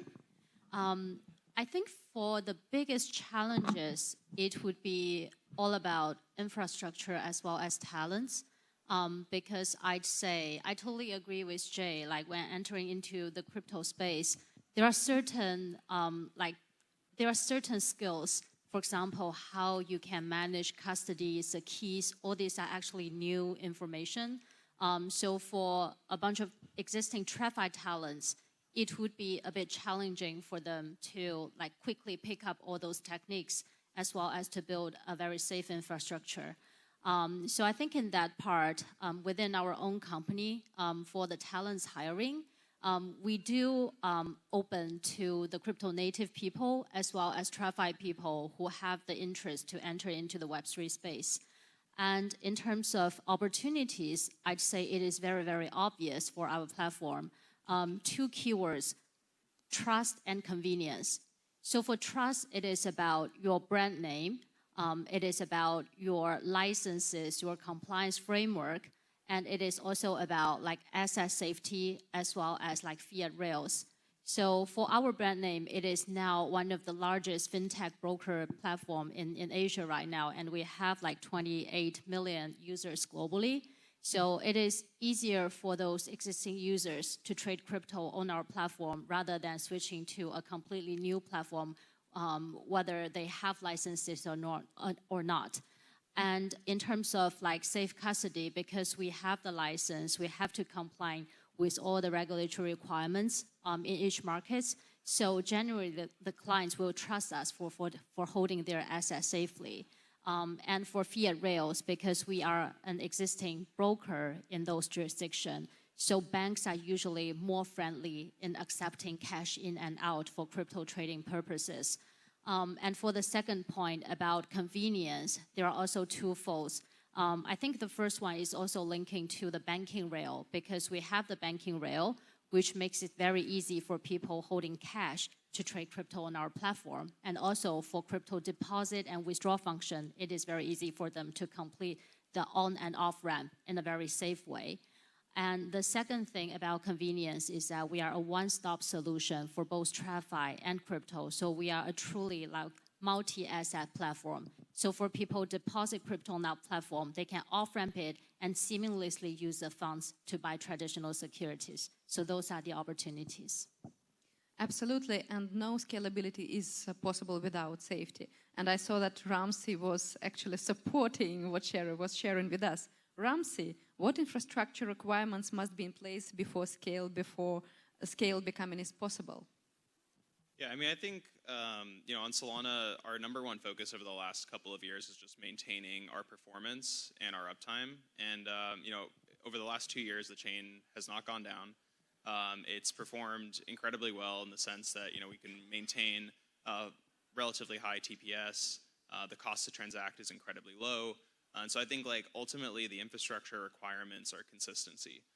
It's not really one thing. I think there are certain elements of custody that need to be solved in a way that get institutions more comfortable with having their assets exposed in a permissionless environment. I think there's also elements of the protocol that have to be refined for more sophisticated market participants.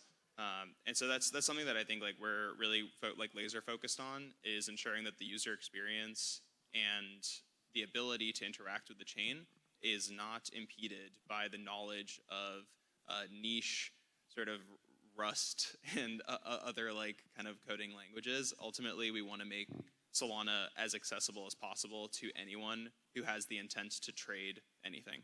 And so I think if, to answer your question, what piece of infrastructure is kind of impeding institutional adoption?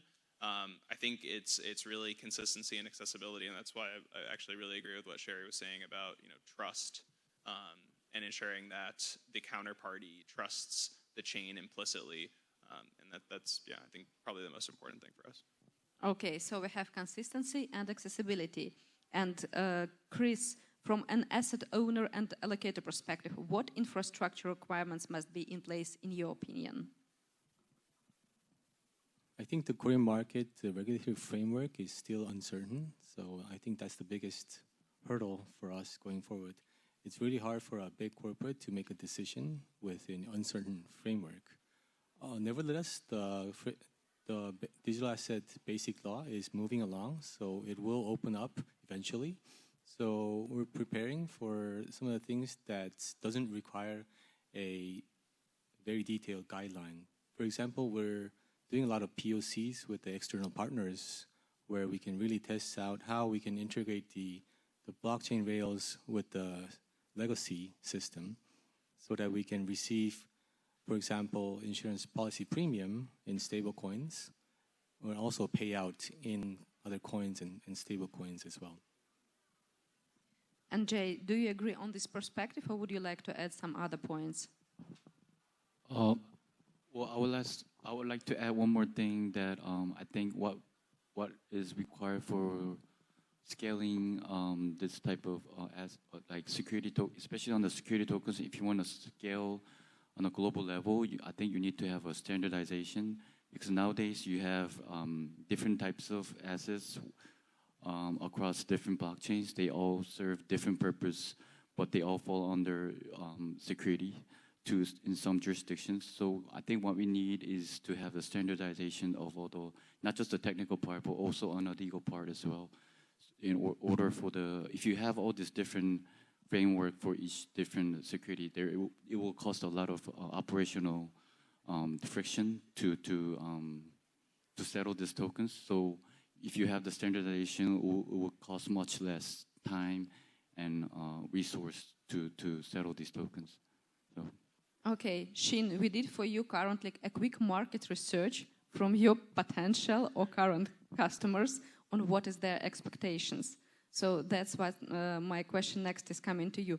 How critical are cloud infrastructure and data architecture to actually build this institutional grade asset platform? What are you doing at AWS? Okay, so it's kind of a big question. So if I want to dig into technological wise, I think it takes more than an hour. So I'll cut it short. Actually, many crypto or Web3 customers is actually born cloud native. Like Chris also mentioned, many of them is actually going on cloud. And they are using cloud to build their mission critical workloads. So the key thing here is that the institution and the digital markets. So to simply say, the cloud service provider actually provide the platform with the data resilience and service resilience built in for the institution to run. And cloud service provider also provide elasticity for the digital market to run. So simply said, all the digital market, or you said the crypto is running 24/7 global-wise. So for your mission-critical applications, the resilience is a must. So it's not simply some technical stuff. It's actually something about your business protector. It's your revenue insurance. People don't judge you, don't judge the institutions on a normal day. They judge you on a fluctuation days where 10 times surge traffic coming through your gateways. So that is the key point. You need to build in with the resilience and elasticity on cloud. So for example, here we are in Hong Kong, and AWS has a Hong Kong region. The Hong Kong region consists of 3 availability zones with multiple data centers. So these availability zones is geographically distributed, but interconnected with low latency networking. So that is the platform for the institutions to build high resilience and high elastic services, the mission critical service for them to work with the digital market, the fluctuated digital market. Okay, thank you. Still for me a little bit too technical. Okay, because everybody is so serious, but come on, we are talking about institutions. Sherry, what do you see as the key factor currently hindering institutional adoption of cryptos? Well, I think one of the main hurdle is the regulatory fragmentation, because for now, each country is trying to having their own like regulatory framework, and because of the very specific custody risk which happens in crypto, which does not apply to the TradFi, so far we don't see any cross-border mutual recognition schemes for one market, one jurisdiction to recognize the other jurisdictions, say like crypto exchange regulatory platform or like regulatory framework or like custody framework. So I think relatively it makes things very challenging compared to the TradFi world, meaning that in the TradFi it is very natural for all the liquidity to be centralized, say on NASDAQ or NYSE, or in the derivatives market we have like CME. But in crypto, it's like each market is very fragmented. So for a global company, say Goldman Sachs or Morgan Stanley, the infrastructure they are using in US does not really apply to Hong Kong. Make a very simple example, like in Hong Kong, the largest BTC ETF, IBIT, is not even permitted to be offered to retail investors here. So I think from this angle, when a company or an institution plans to like embrace crypto, it is usually they can only embrace in one jurisdiction versus all jurisdictions. And I think the second challenging part definitely is about custody, because that is an entirely like novel risk for crypto. So for TradFi, it is hard to embrace that part. And I think the third part is about the banking treatment as well as like accounting treatment for crypto, which makes it financially challenging for an institution to recognize it on its balance sheet.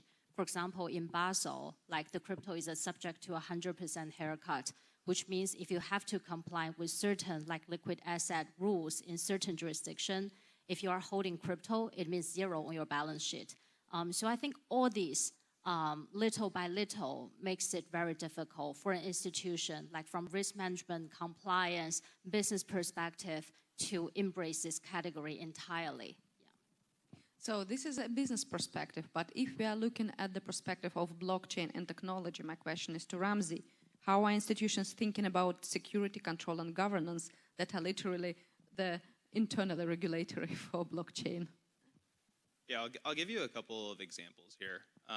And so really what we've seen in the last year is Solana expand its number of products for folks who are concerned about things like custody, self-custody in this context, KYC, AML compliance, as well as transaction privacy. And so from a custody perspective, we saw Anchorage and Camino, which for those that don't know, Camino is our largest borrow-lend market, actually build a product that allows institutions to retain their assets on a qualified custodian, Anchorage in this case, mirror them on Camino and borrow liquidity against it.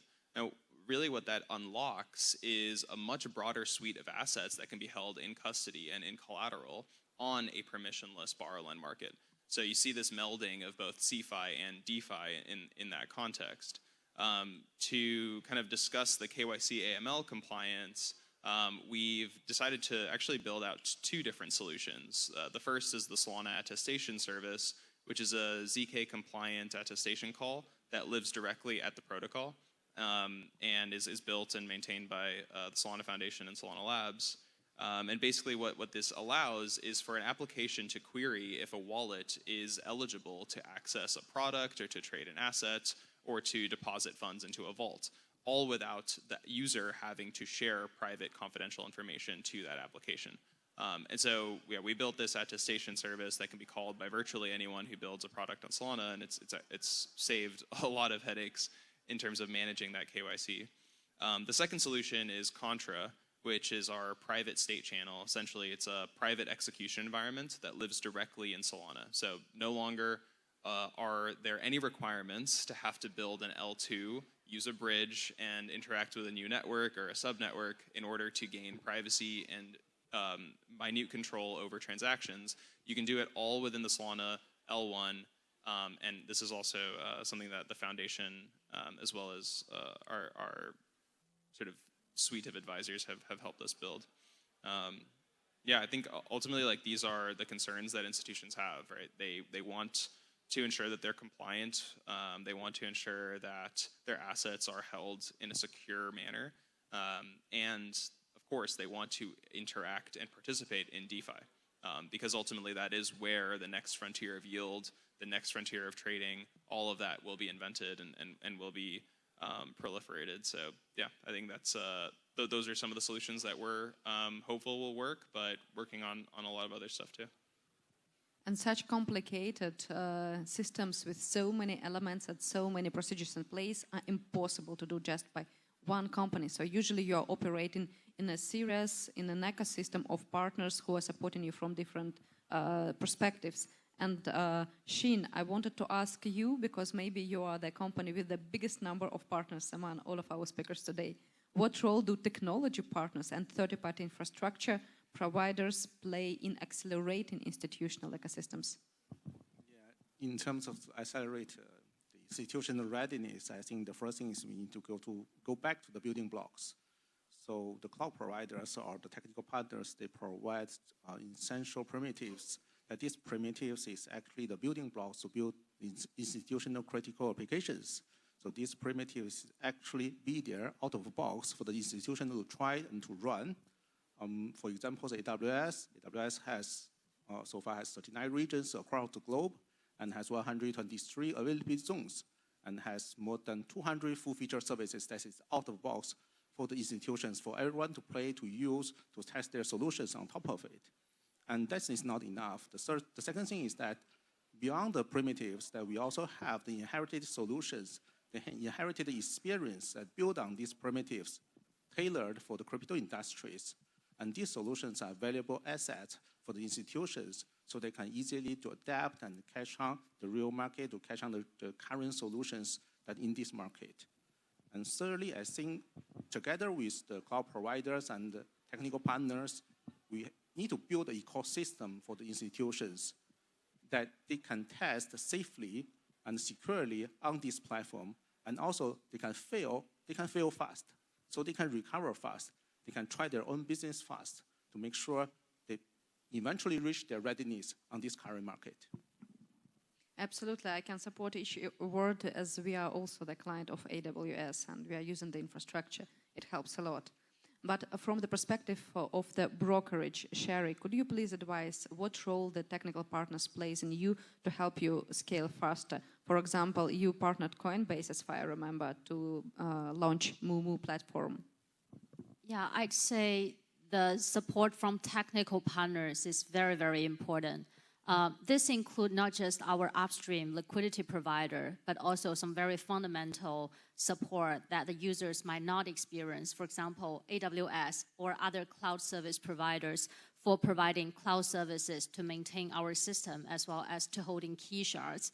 And of course, there are lots of wallet providers. For example, there are MPC, HSM, different kinds of wallet providers. If you have to build this in-house, it is technically impossible. And all those like experts, wallet providers, their solutions have gone through all the NIST Labs test. They have all the FIPS level certificate, or they got the SOC 2 Type 2 like certificate. So I think for all these like type of certificate, they're actually another form of tech provider. They're helping us to certify such kind of solution is actually subject to the same standard of all the banking level infrastructure. And when talking about like AML, KYT, wallet screening, we also have a lot of on-chain partners such as Chainalysis, Elliptics, et cetera, and et cetera. I'd say without their help, it is impossible for an institution to build a crypto exchange and other like crypto trading business. Absolutely. And if we are looking ahead, Jay, what signals would confirm that institutional rails for digital assets are mature enough to support mass adoption, in your opinion? As for the mass adoption, I think the tipping point will be when you start to see listed public stocks being tokenized natively on chain and circulate on a public chain will be a very significant signal. I'm not referring to the ones that are traded in a certain platform today, but those are mostly, I would say they're mostly like a derivative products than equity itself, because it doesn't attract a lot of institutional demand for now. But once you have the actual shareholder rights tokenized on chain, if you think about it, listed stocks are very foundations for all the vast majority of the traditional financial products nowadays. So once you have the rights on chain, you will have everything built on top of that will also migrate to on chain. And more importantly, I think the biggest signal will be when the average investor starts to realize that or even they don't even care if the assets they're investing or trading are tokenized or not. It is more like the blockchain, the power of blockchain, I think, is not to just sit alongside with traditional infrastructure. It is more likely to replace the majority part of the infrastructure. So that is, I think, the biggest signal. So I think sooner or later we'll start to see many traditional institutions start to onboard their flagship products on chain, like the ones you see from BlackRock or Franklin Templeton. You see a lot of MMF funds being tokenized on chain. This will start to accelerate in the future, I think. Why? Because a lot of institutions, they can't just ignore the benefits of having these assets on chain. One is that they can have potentially have 24/7 global liquidity for all these assets, and also through fractionalization ownership, you can now reach to the new segments of investors through fragmentation. I mean fractionalized ownership of certain assets. So you can now fractionalize certain real estate. Before, you can only have a certain amount of money to own a certain building. Now you can do it on a fractional tokens and own it by just a small amount. So that is what is changing right now. I think the key factor to success in the financial industry in the future is having these challenges, having this certain strategy to solve these challenges, and preparing for the future. Absolutely. And Chris, from a corporate perspective, what signals do you see, or maybe you just agree with Jay on some of the signals that he mentioned? It'll be, again, the regulatory framework, the clarity on how the country can go forward with embracing the crypto assets into the existing financial system. Unless that is cleared, institutions will be hesitant to invest in these systems and bringing in interesting assets such as Biddle and Benji. So the retail adoption is a one thing, where institutions are another thing. Korean market is famous for its vibrant investorship of crypto assets, where there's almost none of institutions markets. That is exactly because of the regulatory framework, and we're eager to wait until that bar is open, and we want to comply with the regulatory framework, but also try to provide our clients, be it institutions or retailers, the attractive products such as the DeFi or yield-bearing tokenized assets, so that we can better serve the market and keep up with the market. Okay, and from Solana perspective, Ramzi, what signals do you read telling you that the industry is ready for institutions? I mean, I agree with everything that's been said so far in terms of regulatory clarity, and I think, like, just to add to that, markets, I think, are an interesting litmus test here, and really the scale of on-chain capital markets, I think, will be sort of the tipping point of when we see institutional adoption truly cross the chasm of reality, from what we hope to kind of see over the next few years to reality. And I think a really good litmus test for that would be if price discovery of a blue chip or a major asset were to happen on-chain. Right now, price discovery basically just follows where the liquidity is deepest. So you could argue that Bitcoin's price is currently being discovered on kind of like the Binance perp club. And I think you would argue that pretty much all equities have, US equities at the very least, have price discovery localized to either the NYSE or the NASDAQ. I think if we see a point in time where a large enough asset that is global and kind of captures the mind share of capital markets, retain it, or kind of have its price discovered and originated on chain, we can confidently say that institutions are here.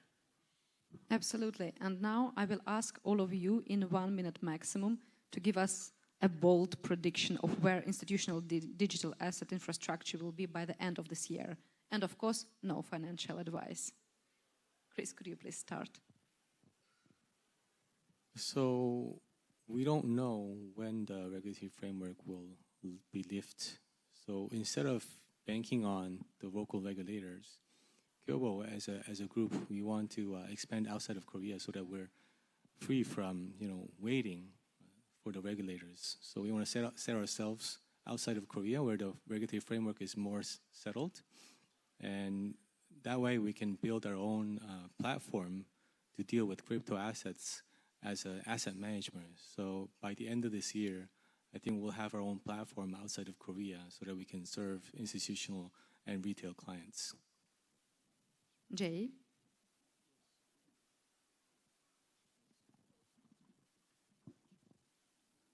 So there are many moving parts in integrating this new technology into our legacy systems. So we need to coordinate with a lot of external partners, but we also need to coordinate within our firm as well to try to educate them and help them work with us in terms of changing a lot of components to the legacy system. So sooner or later, hopefully by next year, we'll have some sort of a retail platform with a tokenized product natively issued on chain in Korea, also globally through our integrated system.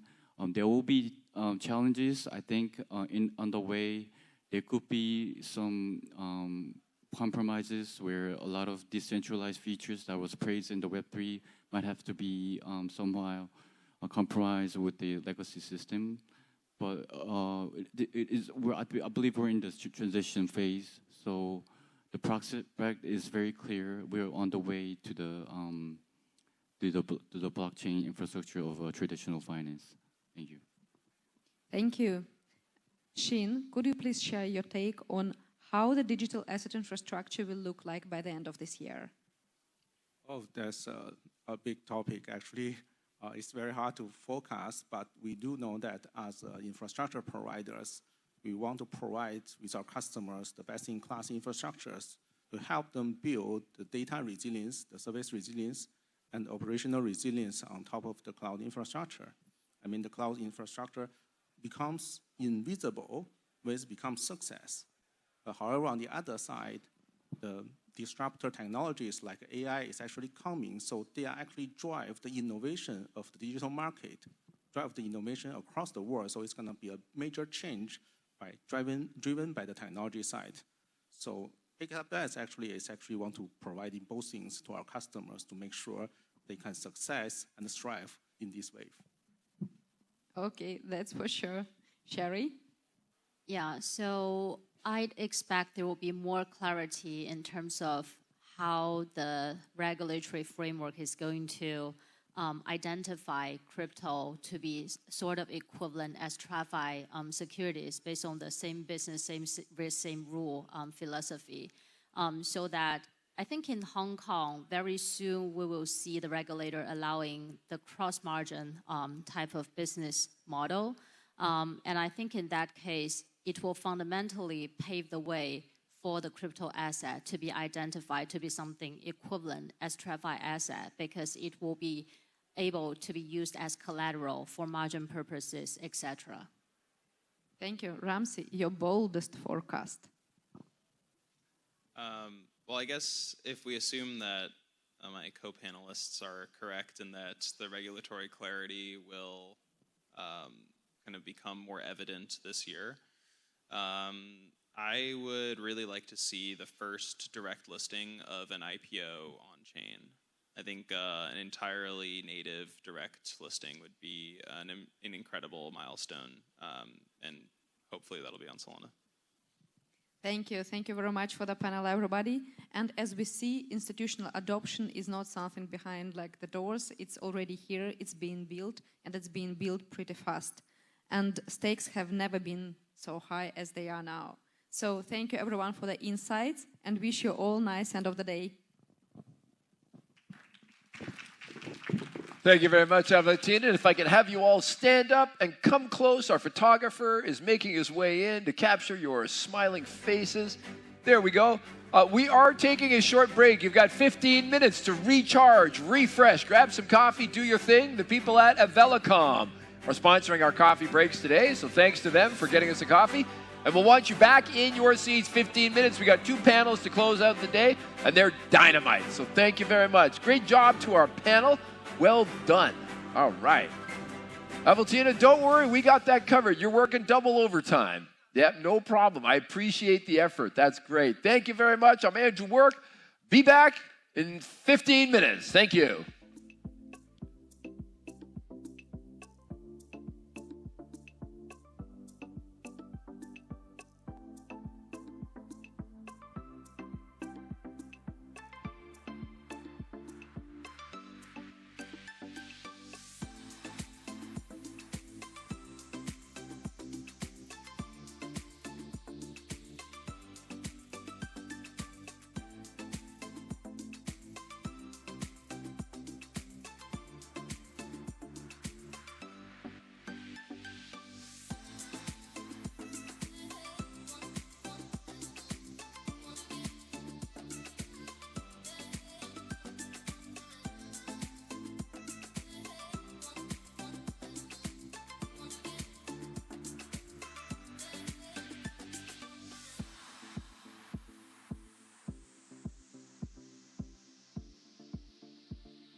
And we are back in action at Liquidity 2026. Whoa, the guys at the AV booth gave me a little pop. Thanks, Stephen. All right, we're back in action. Our next panel is ready. And we're going to be talking about what happens when everything becomes collateral. One of the beauties of the crypto world is that for those that were really into it, you always had the opportunity to stake your claim, to be able to use your capital and put it to work, which, frankly, traditional finance has not been very good at the last few years. They kind of took your money and let it loose everywhere else, and you were lucky if you got 2 cents of interest. Crypto's been great for that. But now, real-world assets, tokens, everything is becoming collateral that you can stake. So how exactly is that going to work? We're going to find out with a panel that is going to be led by Ryo Sakai from CoinPost. He's going to be up here with Emma Pasenicic from Fidelity. Sitting next to her is going to be Michael Chan from UBS. We have Michael Chan from Zand Bank, which is the first digital bank in the United Arab Emirates. Kayan Chan is from UBS and is going to be joining this panel. And the last big name is from Franklin Templeton, is Chetan Karkanis. And so they are ready for action, and Ryo Sakai is going to bring them on up. Let's do this, Ryo. Yeah, let's go. That's what I'm talking about. There we go. How was that? Thank you. All right, go get him. The man from Zand. Kayan, great to have you. All right, Chetan, go, go, go. All right, thank you so much for coming here today. So we have amazing speakers here. So I want to start the introduction at the first. So myself, I'm the moderator for this panel, Ryo Sakai from CoinPost, and also organizer of WebEx. We do the biggest crypto media and organizing the conference in Tokyo. So whenever you guys come to Tokyo, just feel free to hit me up. And then a lot of things are happening in Japan. I'm so excited. So the first, we're gonna have an amazing speaker here. Emma from Fidelity, Michael from Zand Bank, and then Kayan from UBS, and then Chetan from Franklin Templeton. So can you start the introduction at the first? Yeah, thank you, Ryo. So I'm Emma Pesenicic from Fidelity International. I did digital assets globally for Fidelity International. That means 2 areas, crypto, ETP, ETF, and enable our clients to have crypto exposure through those wrappers. And as well, tokenized funds, so we lead all the activities around fund tokenization. Fidelity has been in the space for more than 10 years. Back in 2014, we started to do Bitcoin mining, and we are really one of the only asset managers that have started that early. From that journey, we developed a crypto custody solution in 2018 with Fidelity Digital Assets, who is now the backbone of all the product that you see, whether it's a crypto ETF, Bitcoin ETF, or Bitcoin ETP in Europe. Amazing. Michael. Yeah, thanks. Thank you for having me. So my name is Michael Chan, the CEO for the Zand Bank. The bank based in UAE, the bank actually got a full license, and we have TradeFi side and the DeFi side. So TradeFi is more on corporate banking that you have the global market, the corporate banking side, wealth, and also asset management. And DeFi side, actually, we are issuing dirham stablecoins, and then we have a digital asset custodian under the bank. And then we are actively also participate, the tokenization project with the Dubai Land Authorities. Besides this, actually, we are also doing a lot of AI projects with smart cities, and then in Abu Dhabi, Dubai, and Sharjah as well.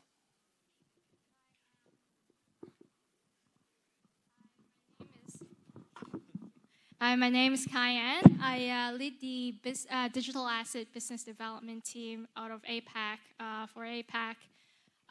Mainly responsible on the 3 pillars of UBS digital asset strategy.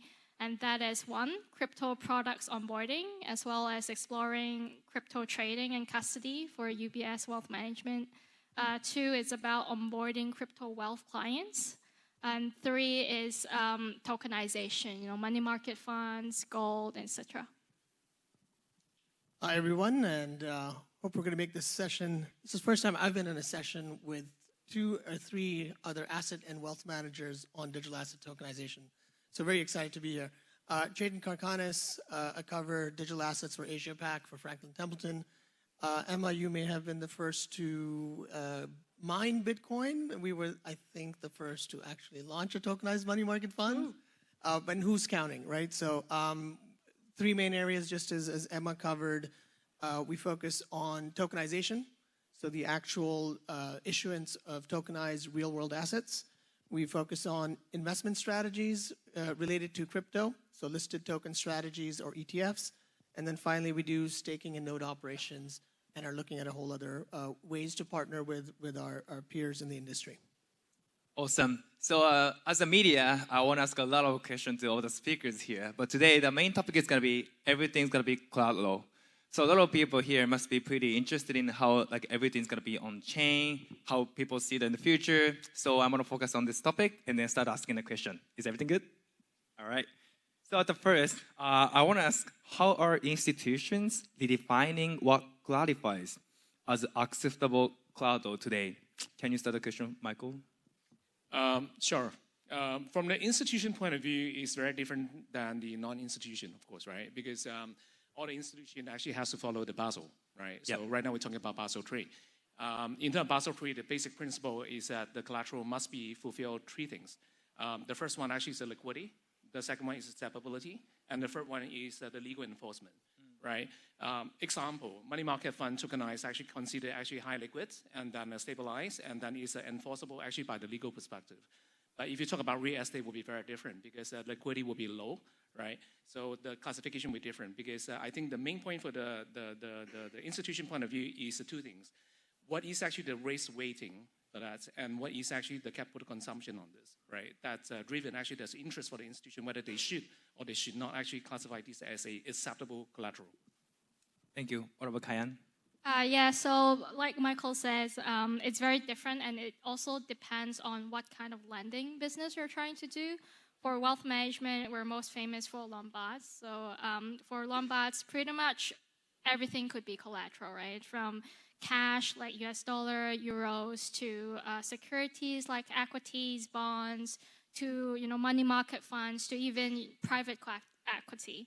I think what's different is the haircut that you apply to the different asset class, and that depends on one, market liquidity.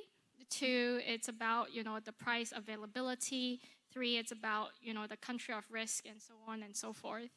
And that is very different from institutional lending, right? For example, if you want to post margins for futures and options trading, then a lot of times that is actually guided by the regulators and also by the exchange. They would say, for example, in the case of CME, they would be more liberal and lenient, and you would be able to post like money market funds as collateral.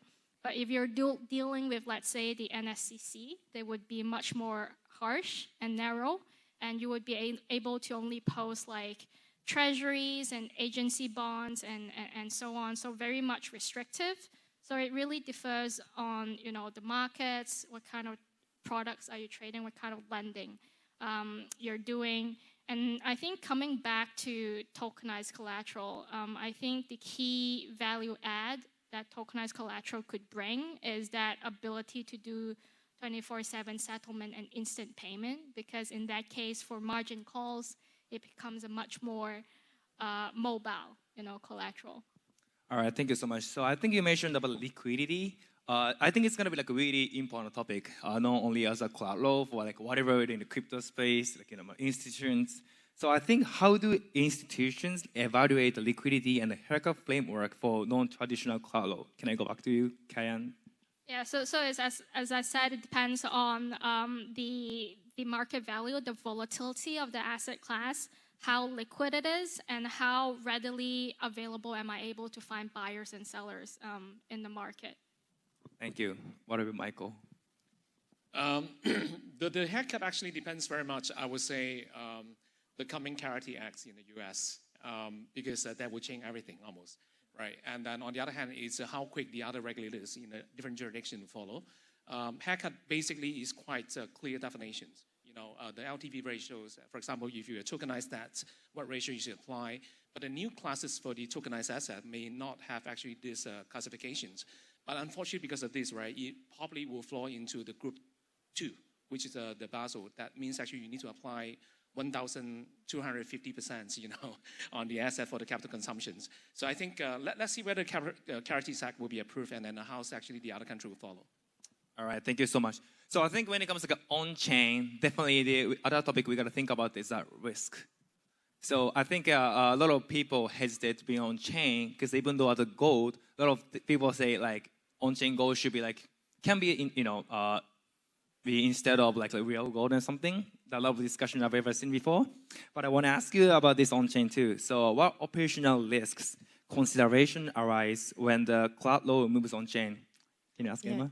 So we see four main risks: the legal ownership risk, the operational risk as well of moving capital and token on-chain.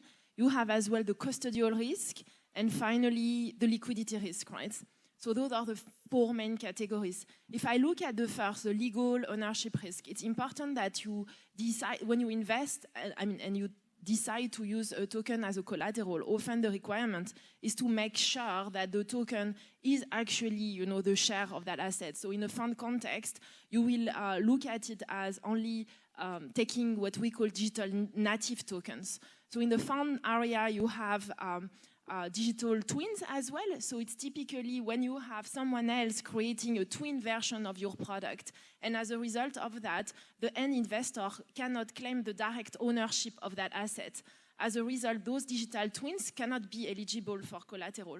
So that's why a lot of asset managers like ourselves have been, expanding from digital twin to digital native products. So now at Fidelity International, we're looking to launch our digital native product issued from a jurisdiction where the end investor can have the clarity that indeed the token holder is a shareholder. So that's one. Then operational risk, right? On the operational aspect of things, because the collateralization, often what you will do is that you will put your tokenized asset in custody somewhere and you will trade on exchange. So there is an operational, and smart contract layer that operates between your custody layer and your exchange, right? And that add, additional risk that you need as well to first implement and as well monitor, right? And have a proper governance around that mechanism. Third, the custody risk, right? When you want to claim back that asset, you have really the ability to claim it back? And that's, again, how you're going to operate all the private keys around, the wallets that where the tokenized assets sit. And finally, it's really liquidity risk. From our perspective, as I mentioned, we're developing digital native products. And for those products, because they will be eligible as collateral, you need to make sure that eventually if someone starts to redeem it, you can basically liquidate everything in order to basically enable this redemption, right?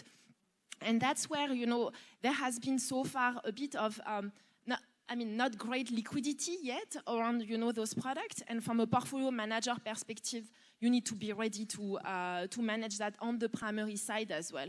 So those are the key categories for investors and people to look at. All right, thank you so much. Can I ask you, Chetan? Yeah, I think Emma's done a wonderful job of covering most of the risks. Sorry. So not much to add there, except for, I think on the point of, this is an important point when it comes to tokenized money market funds, because I think we would like tokenized money market funds to be given the same respect as a traditional money market fund, especially if it is used for collateral. And there also the point being, if you're going to design it for collateral, then it has to reflect the investment characteristics of a very safe, ultimately we can't decide what can be used as collateral. It's up to the banks, it's up to the regulators, firms, institutions like the BIS. But we can actually influence the composition. So 99.5% comprised of T-bills, very safe, low duration under certain wall or WAM metrics. That's how I think you can control one of the elements of investment risk. But to add to Emma's points, look, what happens if you've got a digital twin and you've got a situation of bankruptcy or duress? You have to have a token that the legal ownership represents the interests of the parties involved, right? So that's why we actually did design our iBenji product, for instance, as purely an on-chain digital. There's no digital twin. It's purely on-chain. It's a single source of truth, and it's designed such that any party to whether it's a custodian or the issuer or the client has an understanding of who actually owns the ownership rights in that fund, in that collateral. On the operational level, I think it's very important to keep these assets bankruptcy remote, as well as have a 24/7, 365 liquidity mechanism that enables you to mark to market the position and get your assets back or claim assets if there's a default at risk. So, I think that has worked in the traditional world. In the tokenized world, it has to be seamless, and that's where some of the operational flavors come into play. I think like the seamless should be like really key point for the cloud role, but I know you have a lot of collaboration and the partners each like regions. How do you see like regional like differences like between like regulation from like the US and other countries? How do you like fix these problems as an operational risk? Specifically with collateral or just in general? Whichever you're comfortable with, but I think collateral is a pretty specific use case, but in general, by background, we have issued tokenized money market funds because they're a security and they're regulated by the securities regulators of each of those governing jurisdictions. So we have the US regulator governs, SEC governs, the 40 Act Benji Fund, MAS governs the Sing Benji. In Hong Kong, G-Benji is for professional investors only, regulated by the SFC, but it's a Luxembourg domiciled product. So there is a bit of portability, but ultimately, in some ways, it does feel like we're going back to, it's not like a stable coin or like, you can take a stable coin anywhere. With a tokenized security, you have to abide by the jurisdiction that you're in. So I don't know if I answered your question, but operationally, there's no difference in how the chains or the chain is actually agnostic to jurisdictions. That's the beauty of blockchain. It's the jurisdictions and the regulations that actually impose the differences. that's amazing. I think seamless is like a really, really important topic when it comes like you mentioned about the infrastructure and a stablecoin. Just it's a borderless. You can just trade, transfer everywhere more like smoother. And I think like when it comes to stablecoin, I think a lot of people here and also know like in crypto space know about the stablecoin. Even like for me, we do the media. A lot of people ask us like, what is a stablecoin and how we can do stablecoin, even though they are not from a crypto background. A lot of people like recognize stablecoin as a new type of like transferring and then like cross-border payments. So I want to ask the other questions. What role do stablecoin play within institutional cloud law and then settlement strategies? Can I ask you, Michael? Sure. So Zenbank actually is honored enough to be the first one launching the dirham stablecoins in a multi-blockchain in the UAE. So basically, the nature is actually for the coin is a fiat-based one-to-one. It very depends on the jurisdictions on the countries. I mean, how you managing a reserve. In a country like the UAE, actually, they classify 50% has to be on a cash, 50% actually has to be the liquid asset. But it's less flexible compared to the US, where you can actually invest a BTC. That means we can only invest, let's say, the short-term money market funds, money market bills, or other liquid assets. Now, this kind of stablecoin actually in the context of the UAE can be quite different compared to the other jurisdictions. So the purpose of the stablecoin actually has a multiple purpose for our coin. Number one, actually, like what you said, I mean, it's the cross-border trades and then also our remittance. UAE is the second largest our remittance after the US. And then you can imagine actually there's some capital control as well in Africa where actually can solve some problem, that's delivery on the unreachable country in that sense. Second, because of the nature of the UAE is a re-export hub to the Middle East and North Africa, where you can imagine actually Hong Kong is the same, which is playing the role for the re-export for the China, right? Today, the typical problem we are having is that if we have, let's say, a single US dollar stablecoin in the middle, you didn't solve the whole problem because you can imagine on the UAE, you on-ramp, off-ramp, the other side, and then you on-ramp, off-ramp based on the US dollars, presuming that actually the destination country and the sending country, they are not the US. But at the end, actually, you have to convert back to the fiat of the countries. Now, if it's unfortunately fall to actually off hours on the Friday night, you can't actually really value the money until the Monday. Now, that creates a very big issue when you're talking about the high-value tickets, especially UAE, they export the oil, right? And then when you have the precious metal from Africans and then two-day interest matters. But that can actually force the supplier to have an invoice discounting, which can be quite, depends on the market volatilizations, and then that can be quite deep in terms of the discount. So I think stablecoin in that case actually help a lot actually to hedge again the settlement risk. And the second actually is that I think the next wave of the stablecoin market is no longer just talking about single currency, but actually it's like a pair. And then the gate from the receiving and the gate on the sending. In that case, you really solve the problem of 724. Amazing, thank you. What about Kayan? Yeah, I think earlier I touched on that there are certain exchange and clearing CCPs. They only accept cash as a collateral. Then I would say that stablecoin is the tokenized version of that, right? It's basically tokenized cash, except where it's fungible. Let's say it's fungible on the balance sheet against cash and cash equivalent. Let's say it's fungible. There's mutual recognition scheme between, the Genius Act of the U.S. and the stablecoin bill of Hong Kong. Then that is the holy grail, right? If we can achieve that in stablecoin, then I think it's gonna be a superb collateral because one, it's so vanilla. You don't apply haircut to something so vanilla, and it's backed by real-world assets and it's governed by law by multiple jurisdictions, right? Two, it's instant. It's 24/7, and that works well for as a collateral because when you do futures and option tradings, these margin calls could be out of nowhere, right? Just look at silver, look at gold. I mean, it crashed over like one day was like 20%, 30%. Gold right now actually has more volatility than Bitcoin. It's a very different world we live in, and I think it also calls for a different kind of collateral because if you look at it today, we've got crypto, we've got event contracts that will be that are trading over the weekends. That is 24/7, and soon, we'll have tokenized equity. We already have, tokenized money market funds, and asset managers are going to tokenize more of their fund shelf. I think the investment shelf is moving 24/7, and that calls for a 24/7 instant collateral as well. Yeah, I can see like world has been changing like 24/7 and a lot of things are happening. And at the same time, even though the topic today is like everything becomes collateral, I think still need a lot of process to move forward for this conversation. And then like they mentioned, definitely stablecoin is going to be the key point that we can move forward about this. But also, I think there's still a little bit more things we need to come up for this. So I think what needs to mature, like before broader institutional adoptions of tokenized collateral.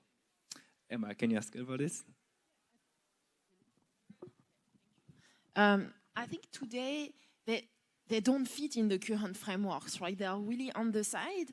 So either they are on private chains of banks. So for example, at Fidelity International, we have participated in JP Morgan Kinexys tokenized collateral network, but that's something that is really on the side, operated, by JP Morgan for the purpose of JP Morgan clients. And then you have the on-chain, world where basically you post, in your custody account, and this is integrated with the crypto exchanges.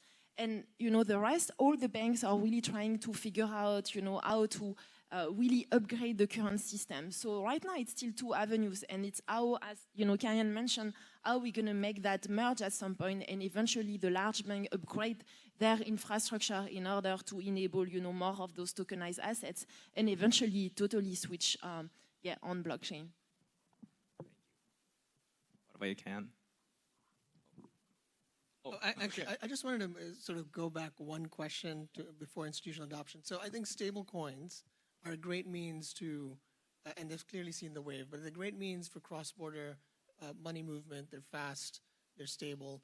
Ultimately, though, they're backed by either cash and T-bills or very safe assets. You have to look through what the composition of that is.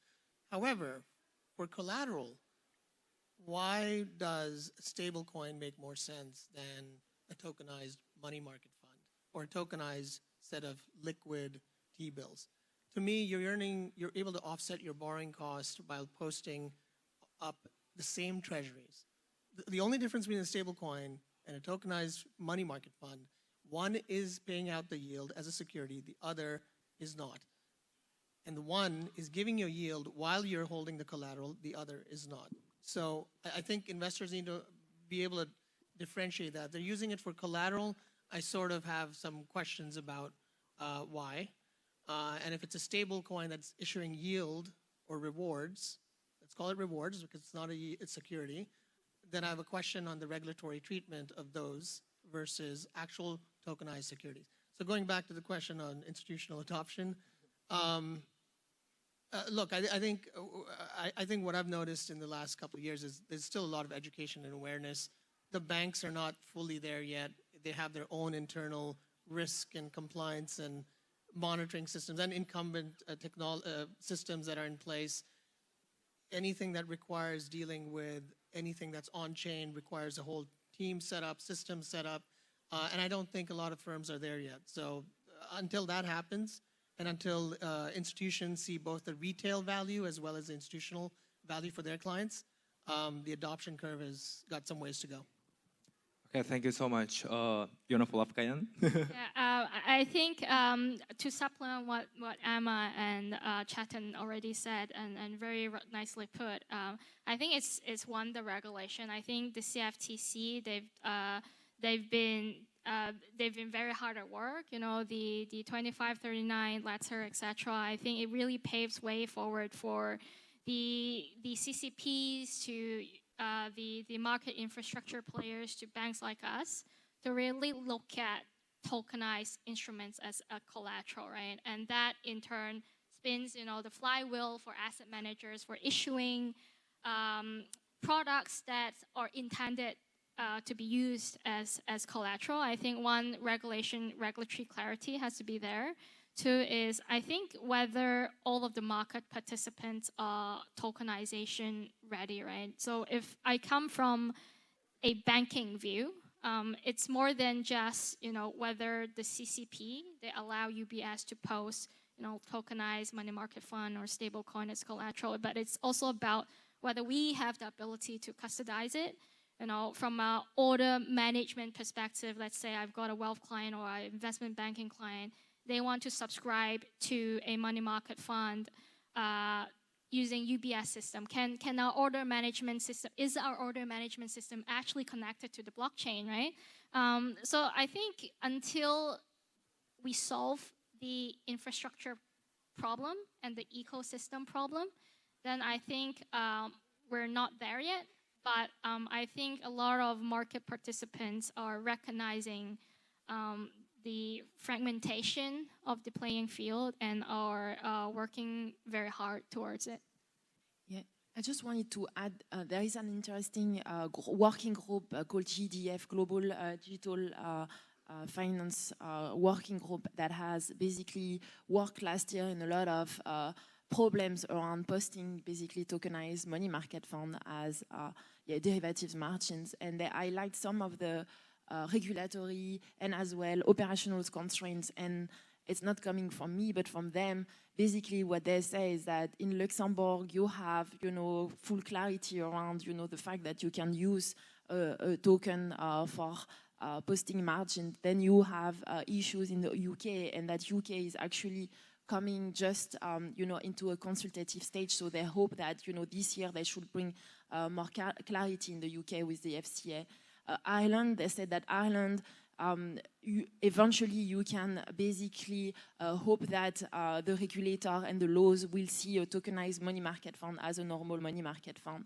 And I think this is just a construct that they have applied for European jurisdiction, and they will be doing more work in the US and eventually Asia as well in order to bring some industry clarity of what can be done around, you know, those products. So yeah, something, just a working group that is worth watching. Thank you so much. So I think we have a lot of discussion today about the cloud law, and I want to ask you guys more how you can see it in the future. So it's gonna be the last question, but I want you to guys have 2 or 3 minutes each to talk about how do you guys see cloud law in 5 years. It doesn't have to be on-chain to me. I just want to hear your general opinion about this. Can I start from Chetan? Yeah, sure. So over 5 years for 2 minutes. Look, I think I could cover it in 2 seconds. We'd love to see collateral tokenized money market funds as, you know, a multi-billion, if not trillion. It's a $19 trillion collateral stake or position in place. So are there benefits to how the blockchain can help make this more efficient, more transparent, real-time? Are there advantages for people to actually borrow using a tokenized fund as opposed to the way it's currently done? I would certainly say yes to all of that, and the ultimate measure of this is more venues, more clients, more institutions, more banks, and more regulators adopting and blessing the use of tokenized money market funds as collateral. It's really as simple as that. And just to take a bit of a step back, for us, there is certainly a focus on the money market funds, which is asset managers we've launched as a test bed for tokenization. And we obviously want to scale that. But this translates to all the other funds as well. So the point I keep getting and focusing on is scale, scale, scale. Because until this industry, we're well past the stage of experimentation and POCs. The full engine of Franklin Templeton, at least, is focused on how to deliver the assets in a very reasonable period of time. And that's not 10 years. That's, hopefully 10 months or a year. So that's all I would say about what our expectations are on the future. I think we often hear that event contracts and crypto it starts the flywheel for tokenized collateral, which is 24/7 and instant. But I think if we look at crypto and events as of today, right, it's still a very small market. I do think that the traditional underlyings, they need to be tokenized in order to create a sufficient inertia or sufficient momentum for a 24/7 collateral. So I think I would like to see in the next 5 years tokenized equity, tokenized bond, natively tokenized. And I think the States, it's very, very much in the future, right? The DTC, I do think tokenization has to happen in the custody layer. NYSE, they're looking at tokenizing the trading venue. And I think that's the right way to start, right? It starts at the custody layer. It's an infrastructure play, and then gradually it's a flywheel. So first, I pro on the tokenized money market fund, but I also pro actually on the most liquid asset, which is stablecoins. We talk about collateral, right? So what means to the collateral is that we talk about how to do the margin call during the office hours, right? The most liquid asset, most stabilized asset, and then as long as legal enforcement, that will be the preference. I think the gap today depends on the debate in the US. If the bankers win, we're not allowing the stablecoin to have a yield bearing, and then in that case, that will take many years. But if the bankers lose, where actually stablecoin will allow to have a yield bearing, and then I think the most liquid assets still the cash, in that case, which is the tokenized money, the cash, which is a stablecoin. If this can adopt, so based on actually the Basel, because all the institutions were based on the Basel, and then I think that reflect at least, from the BIS go to the Basel and then go to the bank at least 2 to 3 years. I'm pretty optimistic. I think this will happen actually within 5 years. Yeah, we think that, 2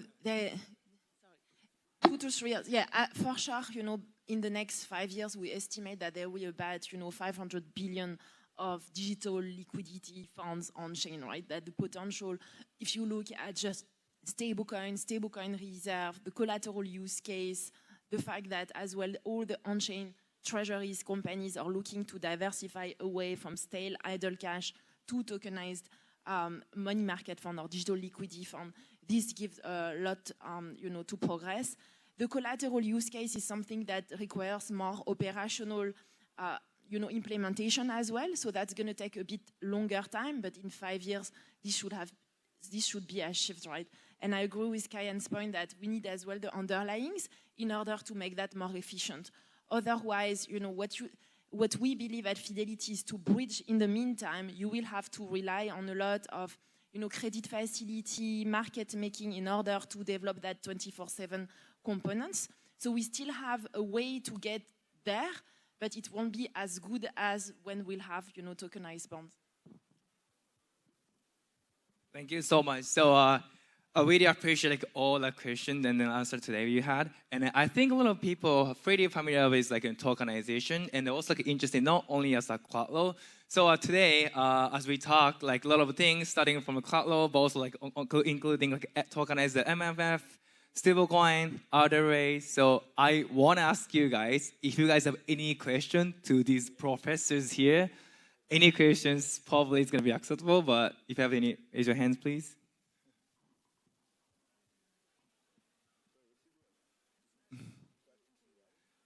there's no questions.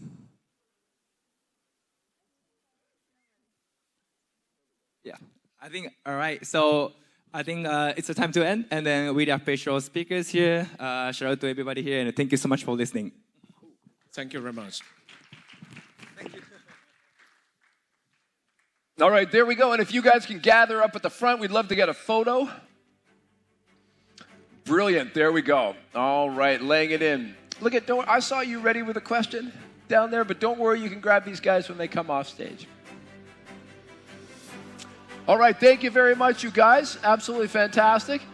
Brilliant. Thank you so much, Emma. There we go. Real great job. All right, we're going to be looking a little bit of broader perspective about where crypto's going. Some people would argue the froth has been blown off the top, but, you know, we've been here before. We've seen this before. We got a great panel that's getting ready to come up and join us right now to discuss about the future of crypto and digital assets in particular. They're going to be led by Ms. Sachdev. Nikita Sachdev from Luna PR is going to be leading this group, which is going to include David Martin from Clear Street. We're going to have Chris Tyrer from Bullish is going to be part of this. And of course, a lot of you know that Bullish has been making big moves in this part of the world. Erkan Kaya is going to be joining us right up here. He's with ABEX. If you have a look at the backs of your seats, you'll see it right there. And finally, from Anchorage Digital, we are going to part the waters for Moses Lee, who's going to come and sit right here on our panel. And if Nikita is ready for action, Ms. Sachdev, the floor is yours. Please, ladies and gentlemen, let's give them a little love as they come up to the stage. Thank you very much, Nikita. Erkan, absolutely brilliant. Mr. Martin, ready for action. There we go. Chris, knock him dead. There we go. And finally, the man from Anchorage Digital, Moses Lee. Thank you. Amazing. Well, good afternoon, everybody. I think this is the last panel of the day, so we got to make it really exciting. We'll start off with some introductions. My name is Nikita Sachdev. I'm the CEO and founder of Luna PR. We're a PR agency headquartered in Dubai with offices in New York and London. Been in the space since 2017, started my crypto career with Huobi Exchange, now HTX in Singapore, and now in Dubai. Over to you guys. Hi, I'm Erkan. I'm the CEO of ABEX. We specialize in advanced trading algorithms, and basically that's our specialty. Thank you. Awesome. Hello, everyone. I'm David. I spent about 11 years in TradFi as a quant. I jumped into crypto in 2015 because I found out the exchanges were giving away free data. I ran a fund in the space from 15 to 20. I then joined FalconX to help build out the institutional premise within the crypto industry. Was there for about 5 years. And I just jumped over to Clear Street, which is a TradFi prime broker that's jumping into the crypto space.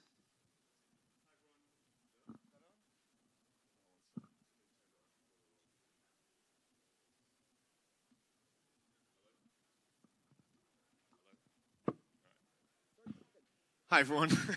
Chris Tyrer. I'm president of Bullish Exchange. We're an institutionally focused digital asset exchange, globally regulated. We do about $3 billion a day, which in practical terms means that we do more spot Bitcoin, more spot ETH than Coinbase. We went public last year on the New York Stock Exchange. Nice to be here. Hi, I'm Moses, and I represent Anchorage Digital in APAC region. So Anchorage Digital is a crypto-native platform purpose-built for institutions to participate in digital assets. We operate as a federally chartered bank in the United States and also operate in Singapore as a major payment institution. Our services include custody, trading, settlements, as well as on-chain services such as staking and governance. We also recently started to become a stablecoin issuer, and as many of you may have heard, we have also partnered with Tether as the issuer of USAT in the United States. Thank you. It's amazing. Some fantastic panelists, and I'm guessing you guys have been in this space for quite a while. Today's panel is about after the hype, what stayed, what's next. And it's an interesting moment in time. This past 1 year, we've seen a massive shift towards the US with Trump coming in, legislation being a little bit more friendlier towards crypto. We've seen companies go public. We've seen digital asset treasuries, the rise of stable coins, and RWA, of course, the buzzword. What narratives will continue from here? What is actually here to stay and what is hype? I'll jump first. So, I mean, I think there's a couple of things, right? Like, the number one thing that I would cite is a few years ago, we were asking when the institutions are coming, and now it's about how do we scale all these crypto businesses and unify it with TradFi. And I think if we had to boil that down, you've got about like a year ago, October 24th or 2024, you had about 4% of Bitcoin wrapped up in TradFi-related products. That scaled to about 11% of the outstanding float. And about 30-ish% of spot Bitcoin is traded in TradFi and related assets. And so you're seeing this massive convergence. I think one of the benefits of that is that the institutions are here and they're actively participating in the market. And even though that we've got this like 45-50% drawdown from the peak in crypto pricing, the interest overall remains relatively elevated, even if the price action isn't showing it. And so I think a lot of the conversations that I have is like a crypto native portfolio manager a year and a half ago was only trading digital assets, or they were trading derivatives of digital assets.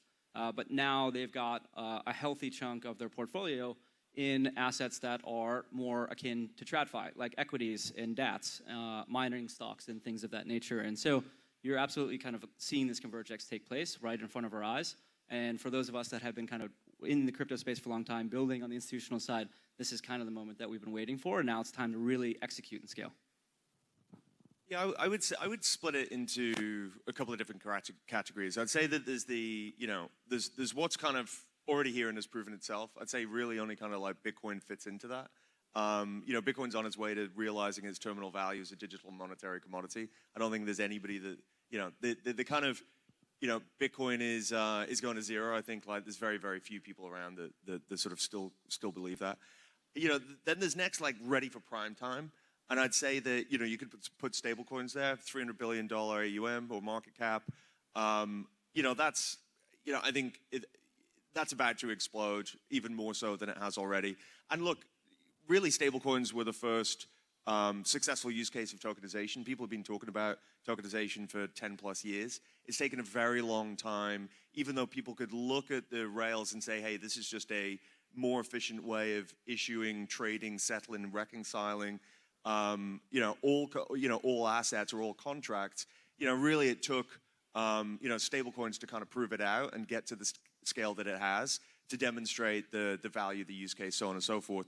And now we're just seeing everything else come in. So I think that, trivially we'll see, all asset classes experiment with tokenization from FX to private equity, private credit, so on and so forth. So I think that, and then there's kind of everything else. And I'd put kind of like Web3 and, all that stuff in there as well.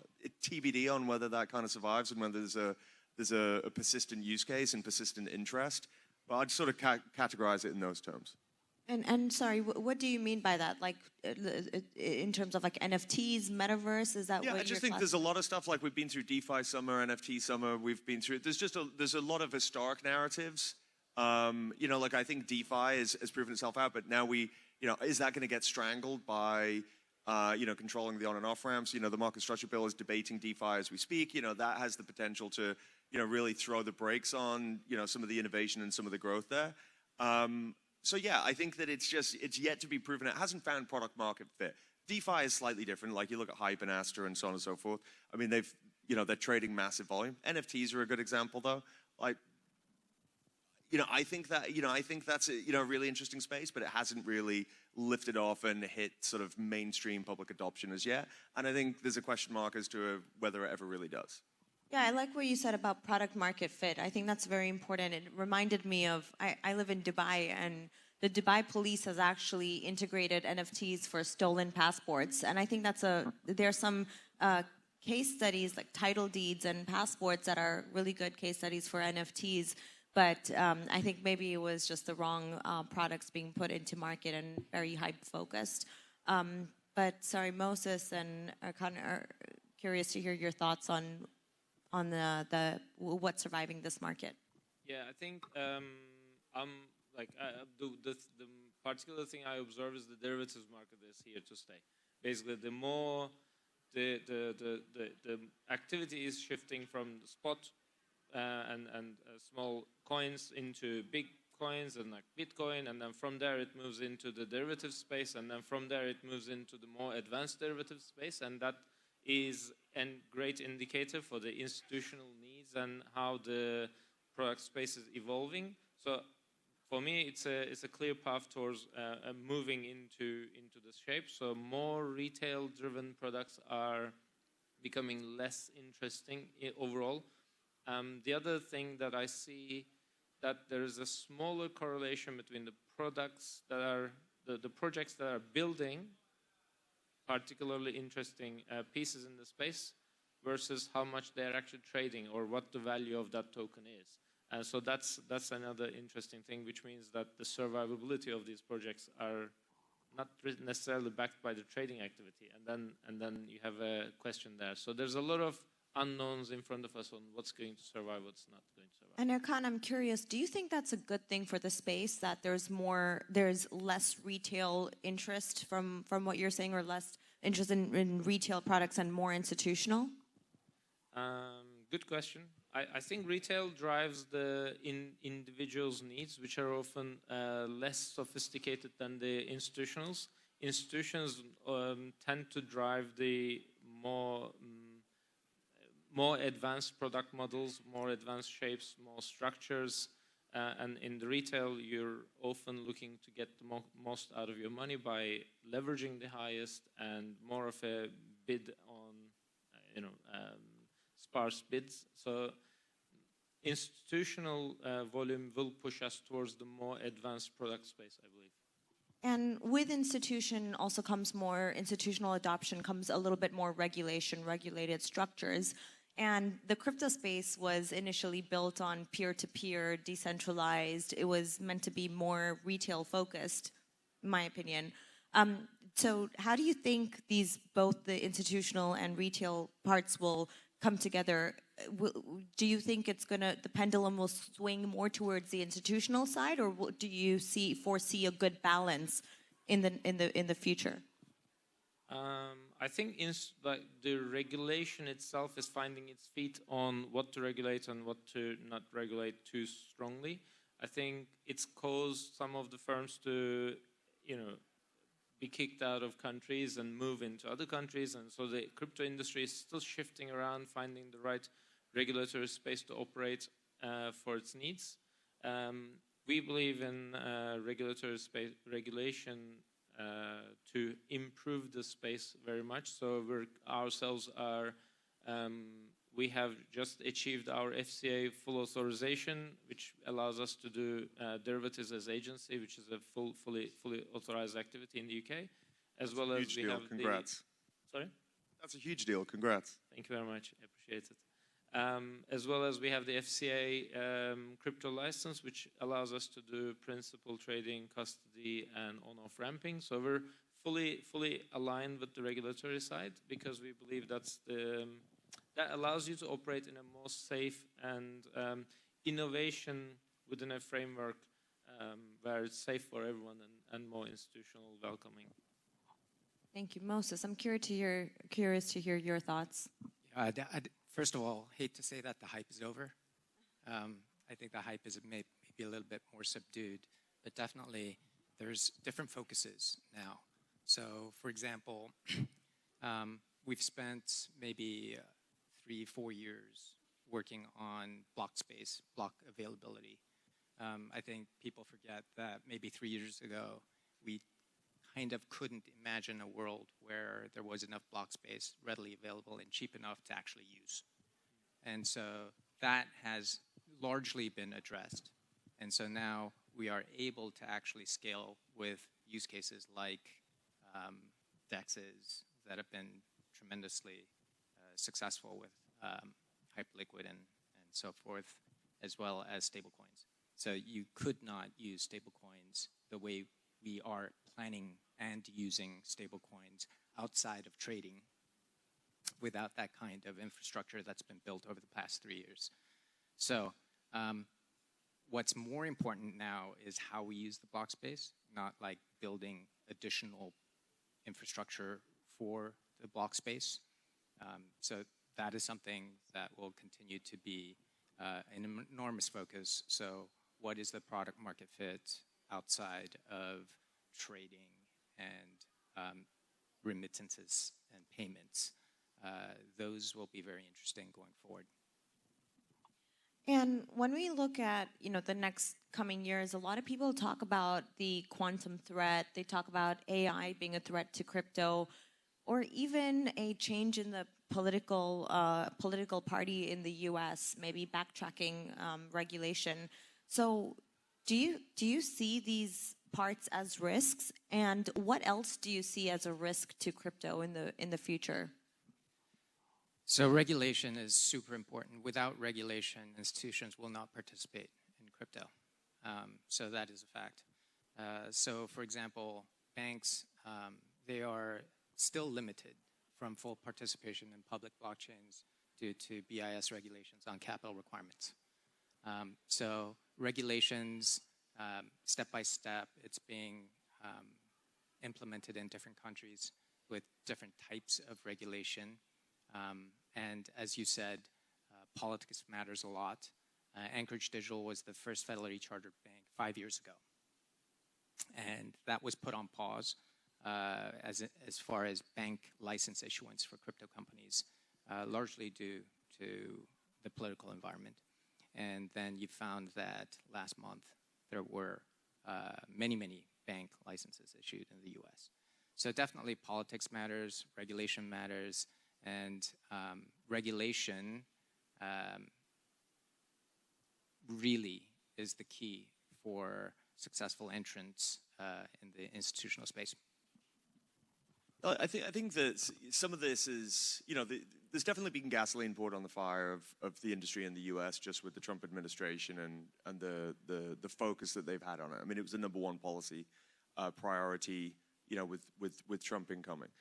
That said, so look, if he's got, this is his last term, and after that, if there's a Dem candidate in the White House, then, things could reverse course. How much are they going to reverse course? I think that, the Overton window is now shut. I don't think that Liz Warren and, her anti-crypto army have the same kind of sway that they did. That said, you look at, if the Dems really wanted to take retribution on Trump, what would be the easiest thing to do? Go after some of the kind of crypto wealth that he and his family have built. So I think that we could see, some slowdown, some reversal. And so these things definitely hold risk. But what I would say is that, it's kind of interesting to me because, if you rewind, the price action of crypto right now and the sentiment around tokenization just could not be more different. So I think that, whilst we've seen, we're in the middle of a sort of 50% drawdown in Bitcoin and, maybe there's more to go. The flip side is that, on the tokenization front, I mean, you look at the sort of ADV of non-RWA tokenized assets, in Jan 25, we were trading $32 million. Jan 26, we traded $1.2 billion. So there's this kind of I think awakening that everybody's come to terms with the fact that, everything's going on chain. And there couldn't be more divergence between, the current market sentiment around crypto native assets and then the direction of travel as it pertains to financial market infrastructure. And so that's a genie that you're not going to put back in the bottle. I'd agree with that. I think, as I mentioned before, the infrastructure is now robust enough to build on. And so the most important thing that many people forget is that with public blockchains, you have one source of truth. And that is a huge technological difference than what is happening in the TradFi space, where, for example, in a TradFi space, if you had to send an international wire from one country to another, then it's almost like riding a train and stopping in many stops. Whereas with public blockchains, you don't have those kind of rails. It's like an airplane and going point to point. So it's now very apparent that we are dealing with a superior technology, and obviously regulation matters.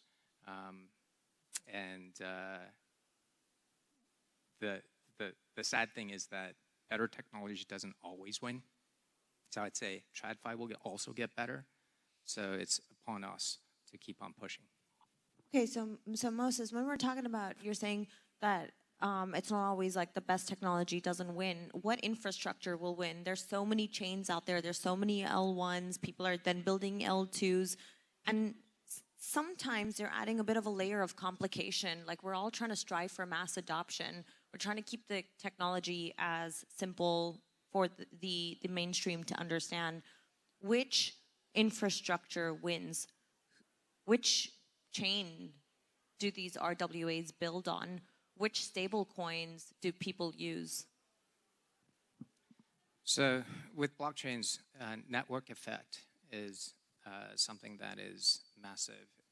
Public blockchain, it follows the internet rule.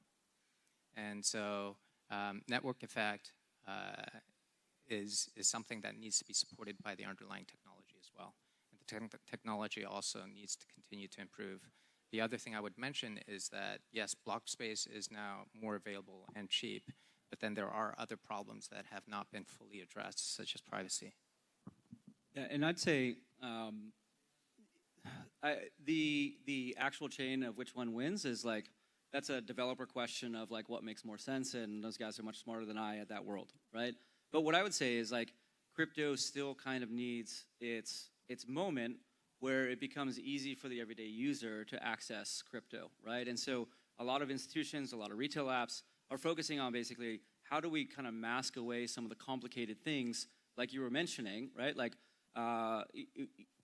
once upon a time, you put money into Coinbase, you convert your dollars into USDC, you move it into your MetaMask wallet, now you can trade in DeFi, then you want to lend it or stake it or generate yield in some fashion.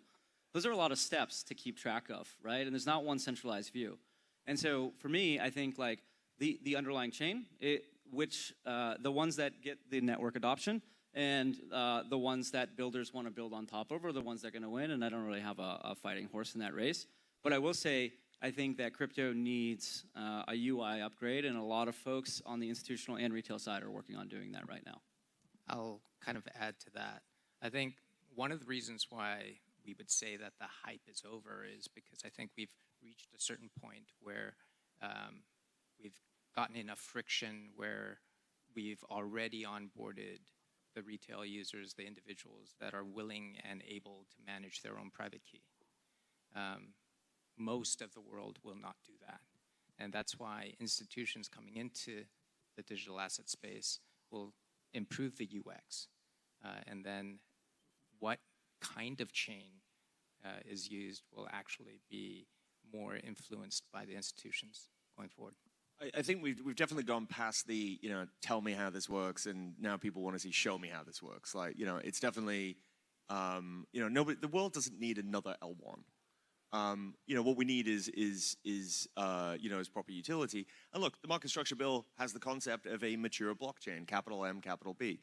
So if you're the SEC, are you going to give authorization for a company to issue a tokenized financial instrument on a brand new L1? Like, I think the answer is candidly no.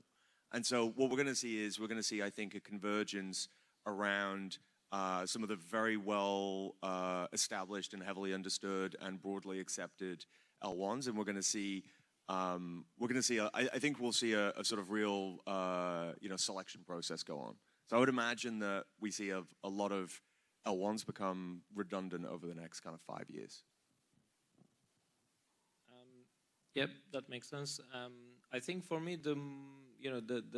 we've definitely achieved that crypto is here to stay aspect, and the second part is stable coins have become a lot more commonly used, and it's become more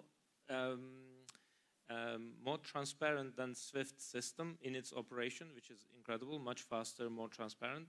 I think I'm most excited about the tokenization, because I think in the tokenization has the aspect of completely swallowing up the traditional finance and into crypto, and that means everything that is in traditional finance will be replicated in the crypto space over those tokenized assets. And that's very exciting because there's a whole world of new financial system to build by us, basically. Yeah, I think on the back of that too, like one of the themes that I don't think that people are really talking about a lot in the space right now are like on-chain asset managers, right? So because you have the growth, particularly of like yield-based products in the crypto space, now you have folks that are creating actively managed on-chain financial products for people to invest in. To carry through. And so like if crypto yield from like a basis perspective is better than the rates that you can get in TradFi, then you're going to allocate your portfolio there. But if it's TradFi yield, which generally speaking is kind of where we're at today, then you'll make an adjustment and allocate more that way, right? But I think like the concept is fairly new. There's a handful of folks that are working on doing it. It hasn't attracted a lot of assets under management. But to your point, I think this is probably one of the key themes that we're going to continue to see. And you kind of have this convergex where you're taking crypto and you're wrapping it in TradFi products like an ETF, and then you're tokenizing things and you're bringing it on chain, right? And so you're from both directions, you're swimming upstream, you're swimming downstream, but you're getting that convergex in the middle, and a lot of it is related to financial products and asset management. And Erkan, you touched base on this kind of crypto or tokenization completely swallowing up TradFi. Is that the end goal for tokenization to come in and completely revolutionize the traditional finance ways, or do you feel like we're going to have a bit of a mutual ecosystem? I think completely, like 100%, would take a very long time. But there's a practical point where you say, okay, the dominant is the crypto world. I think that's relatively within, I would imagine it to be 7 to 10 years range that we would completely swallow up the traditional finance, because you can see the biggest firms already in the space. What I didn't know is the largest asset managers have been mining Bitcoin since 2014 silently. And that was quite a surprise when I found out about that. And are you talking about Fidelity? Yes, I didn't want to name it, but yes, that was quite a surprise that they've been mining. And BlackRock is involved in tokenization. You've got the JP Morgan is creating payment rails over its own blockchain, but these own blockchain has already been done and dusted. And it's like, okay, you're going to have a chain here, you're going to have a chain here. There's going to be something that talks between the two languages, and suddenly it's all everywhere, right? So I think these are the steps we will see over time that allows us to converge into the blockchain world. And with the tokenization, with the replication, with asset managers on chain, with companies that are one side on the traditional finance, the other leg on the crypto side, will allow the replication to happen. And as such, we will migrate towards this world because it's more transparent, it's more trackable. It's kind of what the government will want as well because of its transparency. So there's a path that it flows through it. I guess it depends what you mean by coexistence. Like if you mean, hey, look, we had all these companies that were super successful on the old traditional rails like NASDAQ and New York Stock Exchange and so on and so forth. But, here the crypto guys come and they're just going to take everything over. Like, I don't think that's going to happen. Like, I think if what you're talking, so, like, there's no way that those guys are just going to lie down and let somebody, well, it was fun while it lasted and just let, Coinbase and Robinhood come and eat their lunch. Like, I think that there's definitely going to be, the New York Stock Exchange announced that they were going to go 24/7, which I think, now, one of the interesting things is that crypto has demonstrated that you can, run an exchange 24/7, 365 with minimal downtime. That's not something that people thought was really possible. It was all kind of batch processing and taken down for maintenance and weekend closes and so on and so forth. So I think that, just in terms of infrastructure, I think that the infrastructure itself is going to be adopted. I think that, how we, issue and trade financial instruments will definitely change. But a lot of the big legacy companies are going to maintain, they have all the they're going to adopt the technology as opposed to be replaced themselves. I mean, I think one of the interesting things is kind of figuring out, what happens with stablecoins. We think about this a lot, and when you think about it, a stablecoin it's whether the analogy is stablecoin cash, or is it a settlement product? And because within, let's say, within the US, with all these kind of payment apps, you can settle 24/7, 365 between each other. It's not full and final settlement. There's still a credit obligation between the two different financial institutions, but it works pretty well. So, and one of the sort of, does stablecoins have a role place in replacing money? The issue with stablecoins, of course, is that they're fully reserved. And so, if everybody moves to stablecoins, you just remove the deposit base of banks, and then you remove the ability for banks to create credit in the same way that they do. So I think that, I'm not sure that this is why all the banks obviously want to issue tokenized deposits. Tokenized deposits have a bit of a marketing issue because they're fractionally reserved. So if somebody says, hey, you can have this thing that's fully backed and the reserves are audited, and you can have a look at the smart contract and you can see that the number of tokens issued is less than the amount of the deposit base that we have, the underpin it. Or you can have this thing that's only got 12% of the assets. Well, which one are you going to use? You're probably going to use the one that's fully funded. And so I think that there's still some question mark around like the extent to which stablecoins, as an example of a tokenized asset, integrate into the way that we conduct business. For cross-border trade settlement, it's perfect.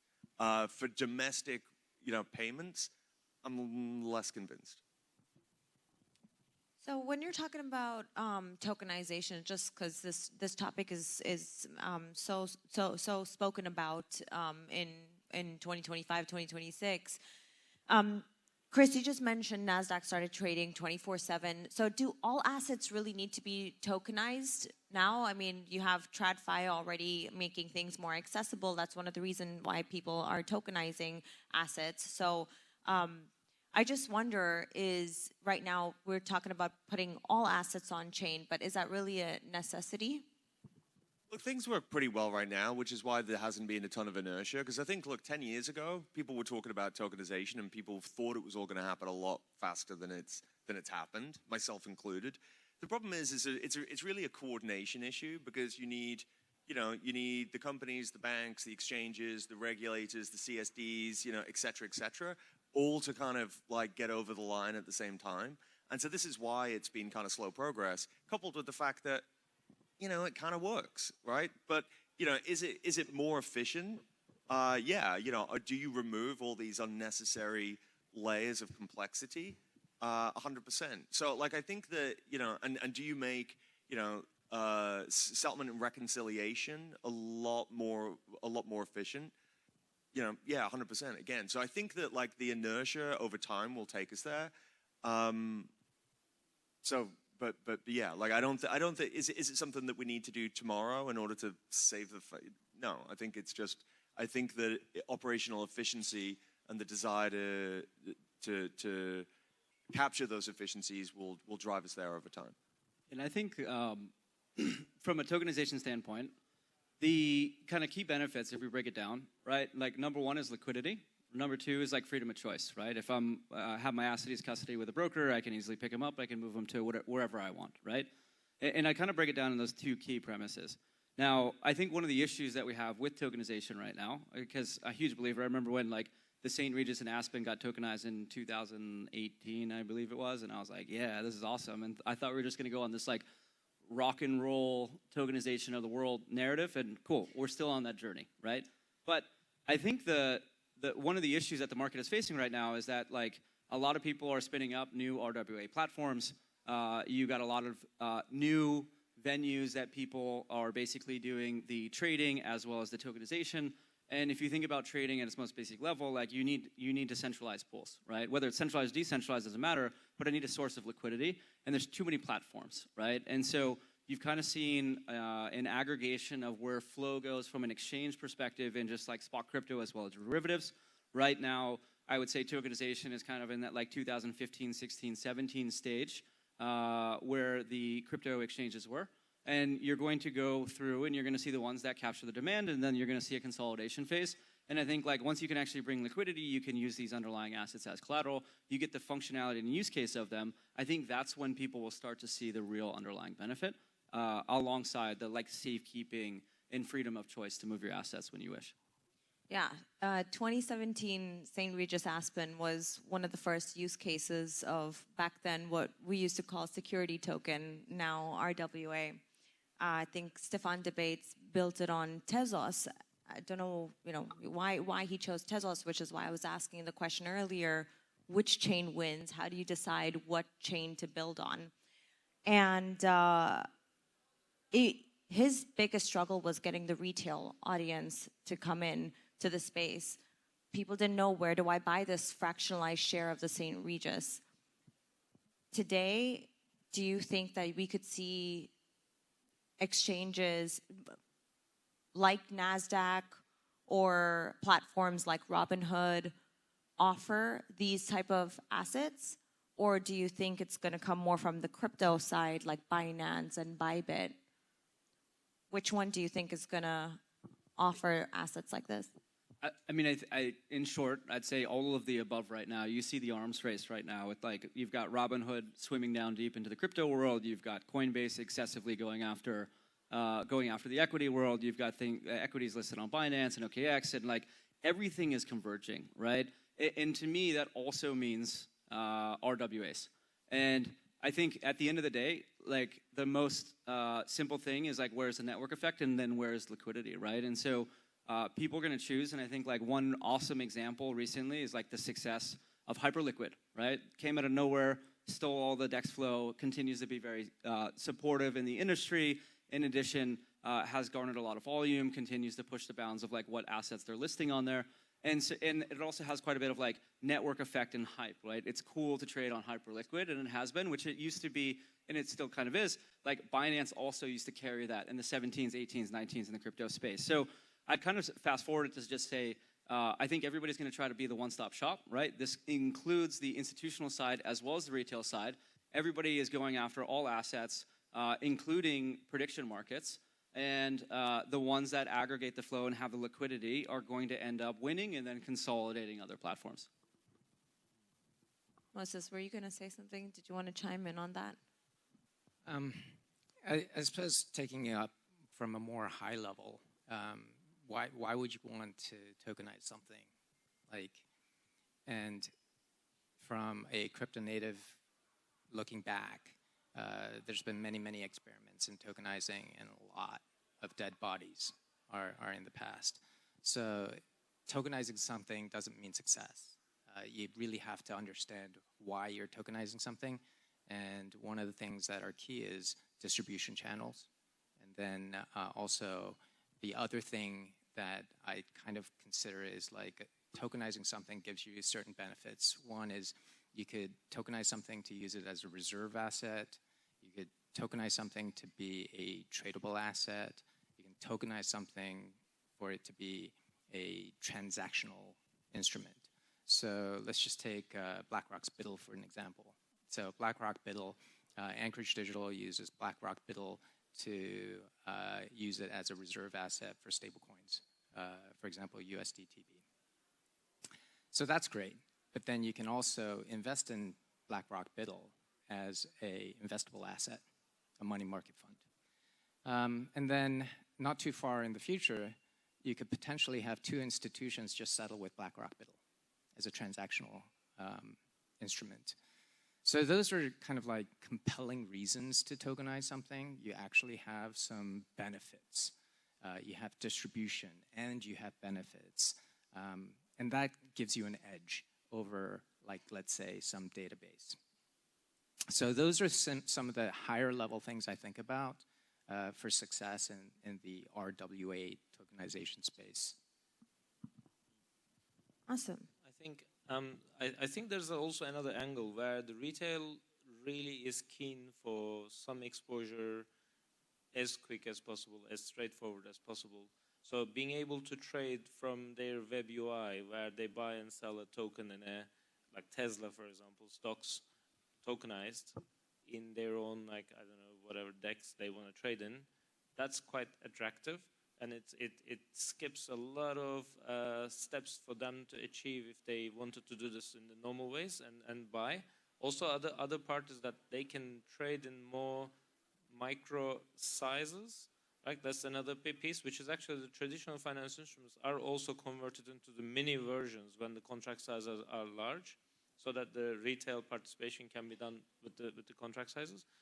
So similar to that is another use where it is all towards the ability to trade and exposure. And I can imagine, I don't know, a yield product to be not so interesting for a retail to participate, but that's more institutional. But retail is always there for exciting trading opportunities. So I totally see the entire stock market to be converted into tokenized with no hesitation. Okay, great. Well, last question to close up the panel. What are you most excited about this year in 2026? I'll kick it off. I mean, I think what I said earlier about the worlds are colliding, and so a lot of institutional and retail counterparties are basically building the bridges between crypto and digital assets. And after sitting in the space for a number of years, I find like this is probably one of the most exciting things. Like, how do you truly solve something like capital efficiency across asset classes? How do you bridge the two worlds to get more functionality and use cases out of it? And at the end of the day, I think like we're very much on the journey and on our way right now to solving some of those things that people have been talking about for a long time. I think the next 2 years are primarily about how do we scale in massive size within the crypto space to service both retail and institutions alike. And I think it's like it boils down to the ease of use.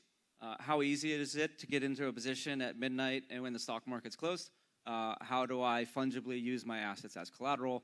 How do I get yield on an underlying asset and use BUIDL instead of using dollars and have less friction? And I think that's the space that the market's in right now, which I find to be quite exciting because we're moving past that early stage of like, hey, this is super cool, but it's crazy complicated, into people are basically building the layers on top of it to make it easy to use for everybody, which then breeds more adoption. Chris, Moses, Erkan, in one word, what are you most excited about for 2026? In a word, probably tokenization. Stable coins for cross-border trade settlement. This is going to be huge. That's too many words. I get a pass because someone made fun of me with a Moses part the ocean joke for an introduction. Yes, I'm very excited about tokenization and the derivative products that builds on top of the tokenizations. Amazing. Well, thank you so much. Thank you, everybody.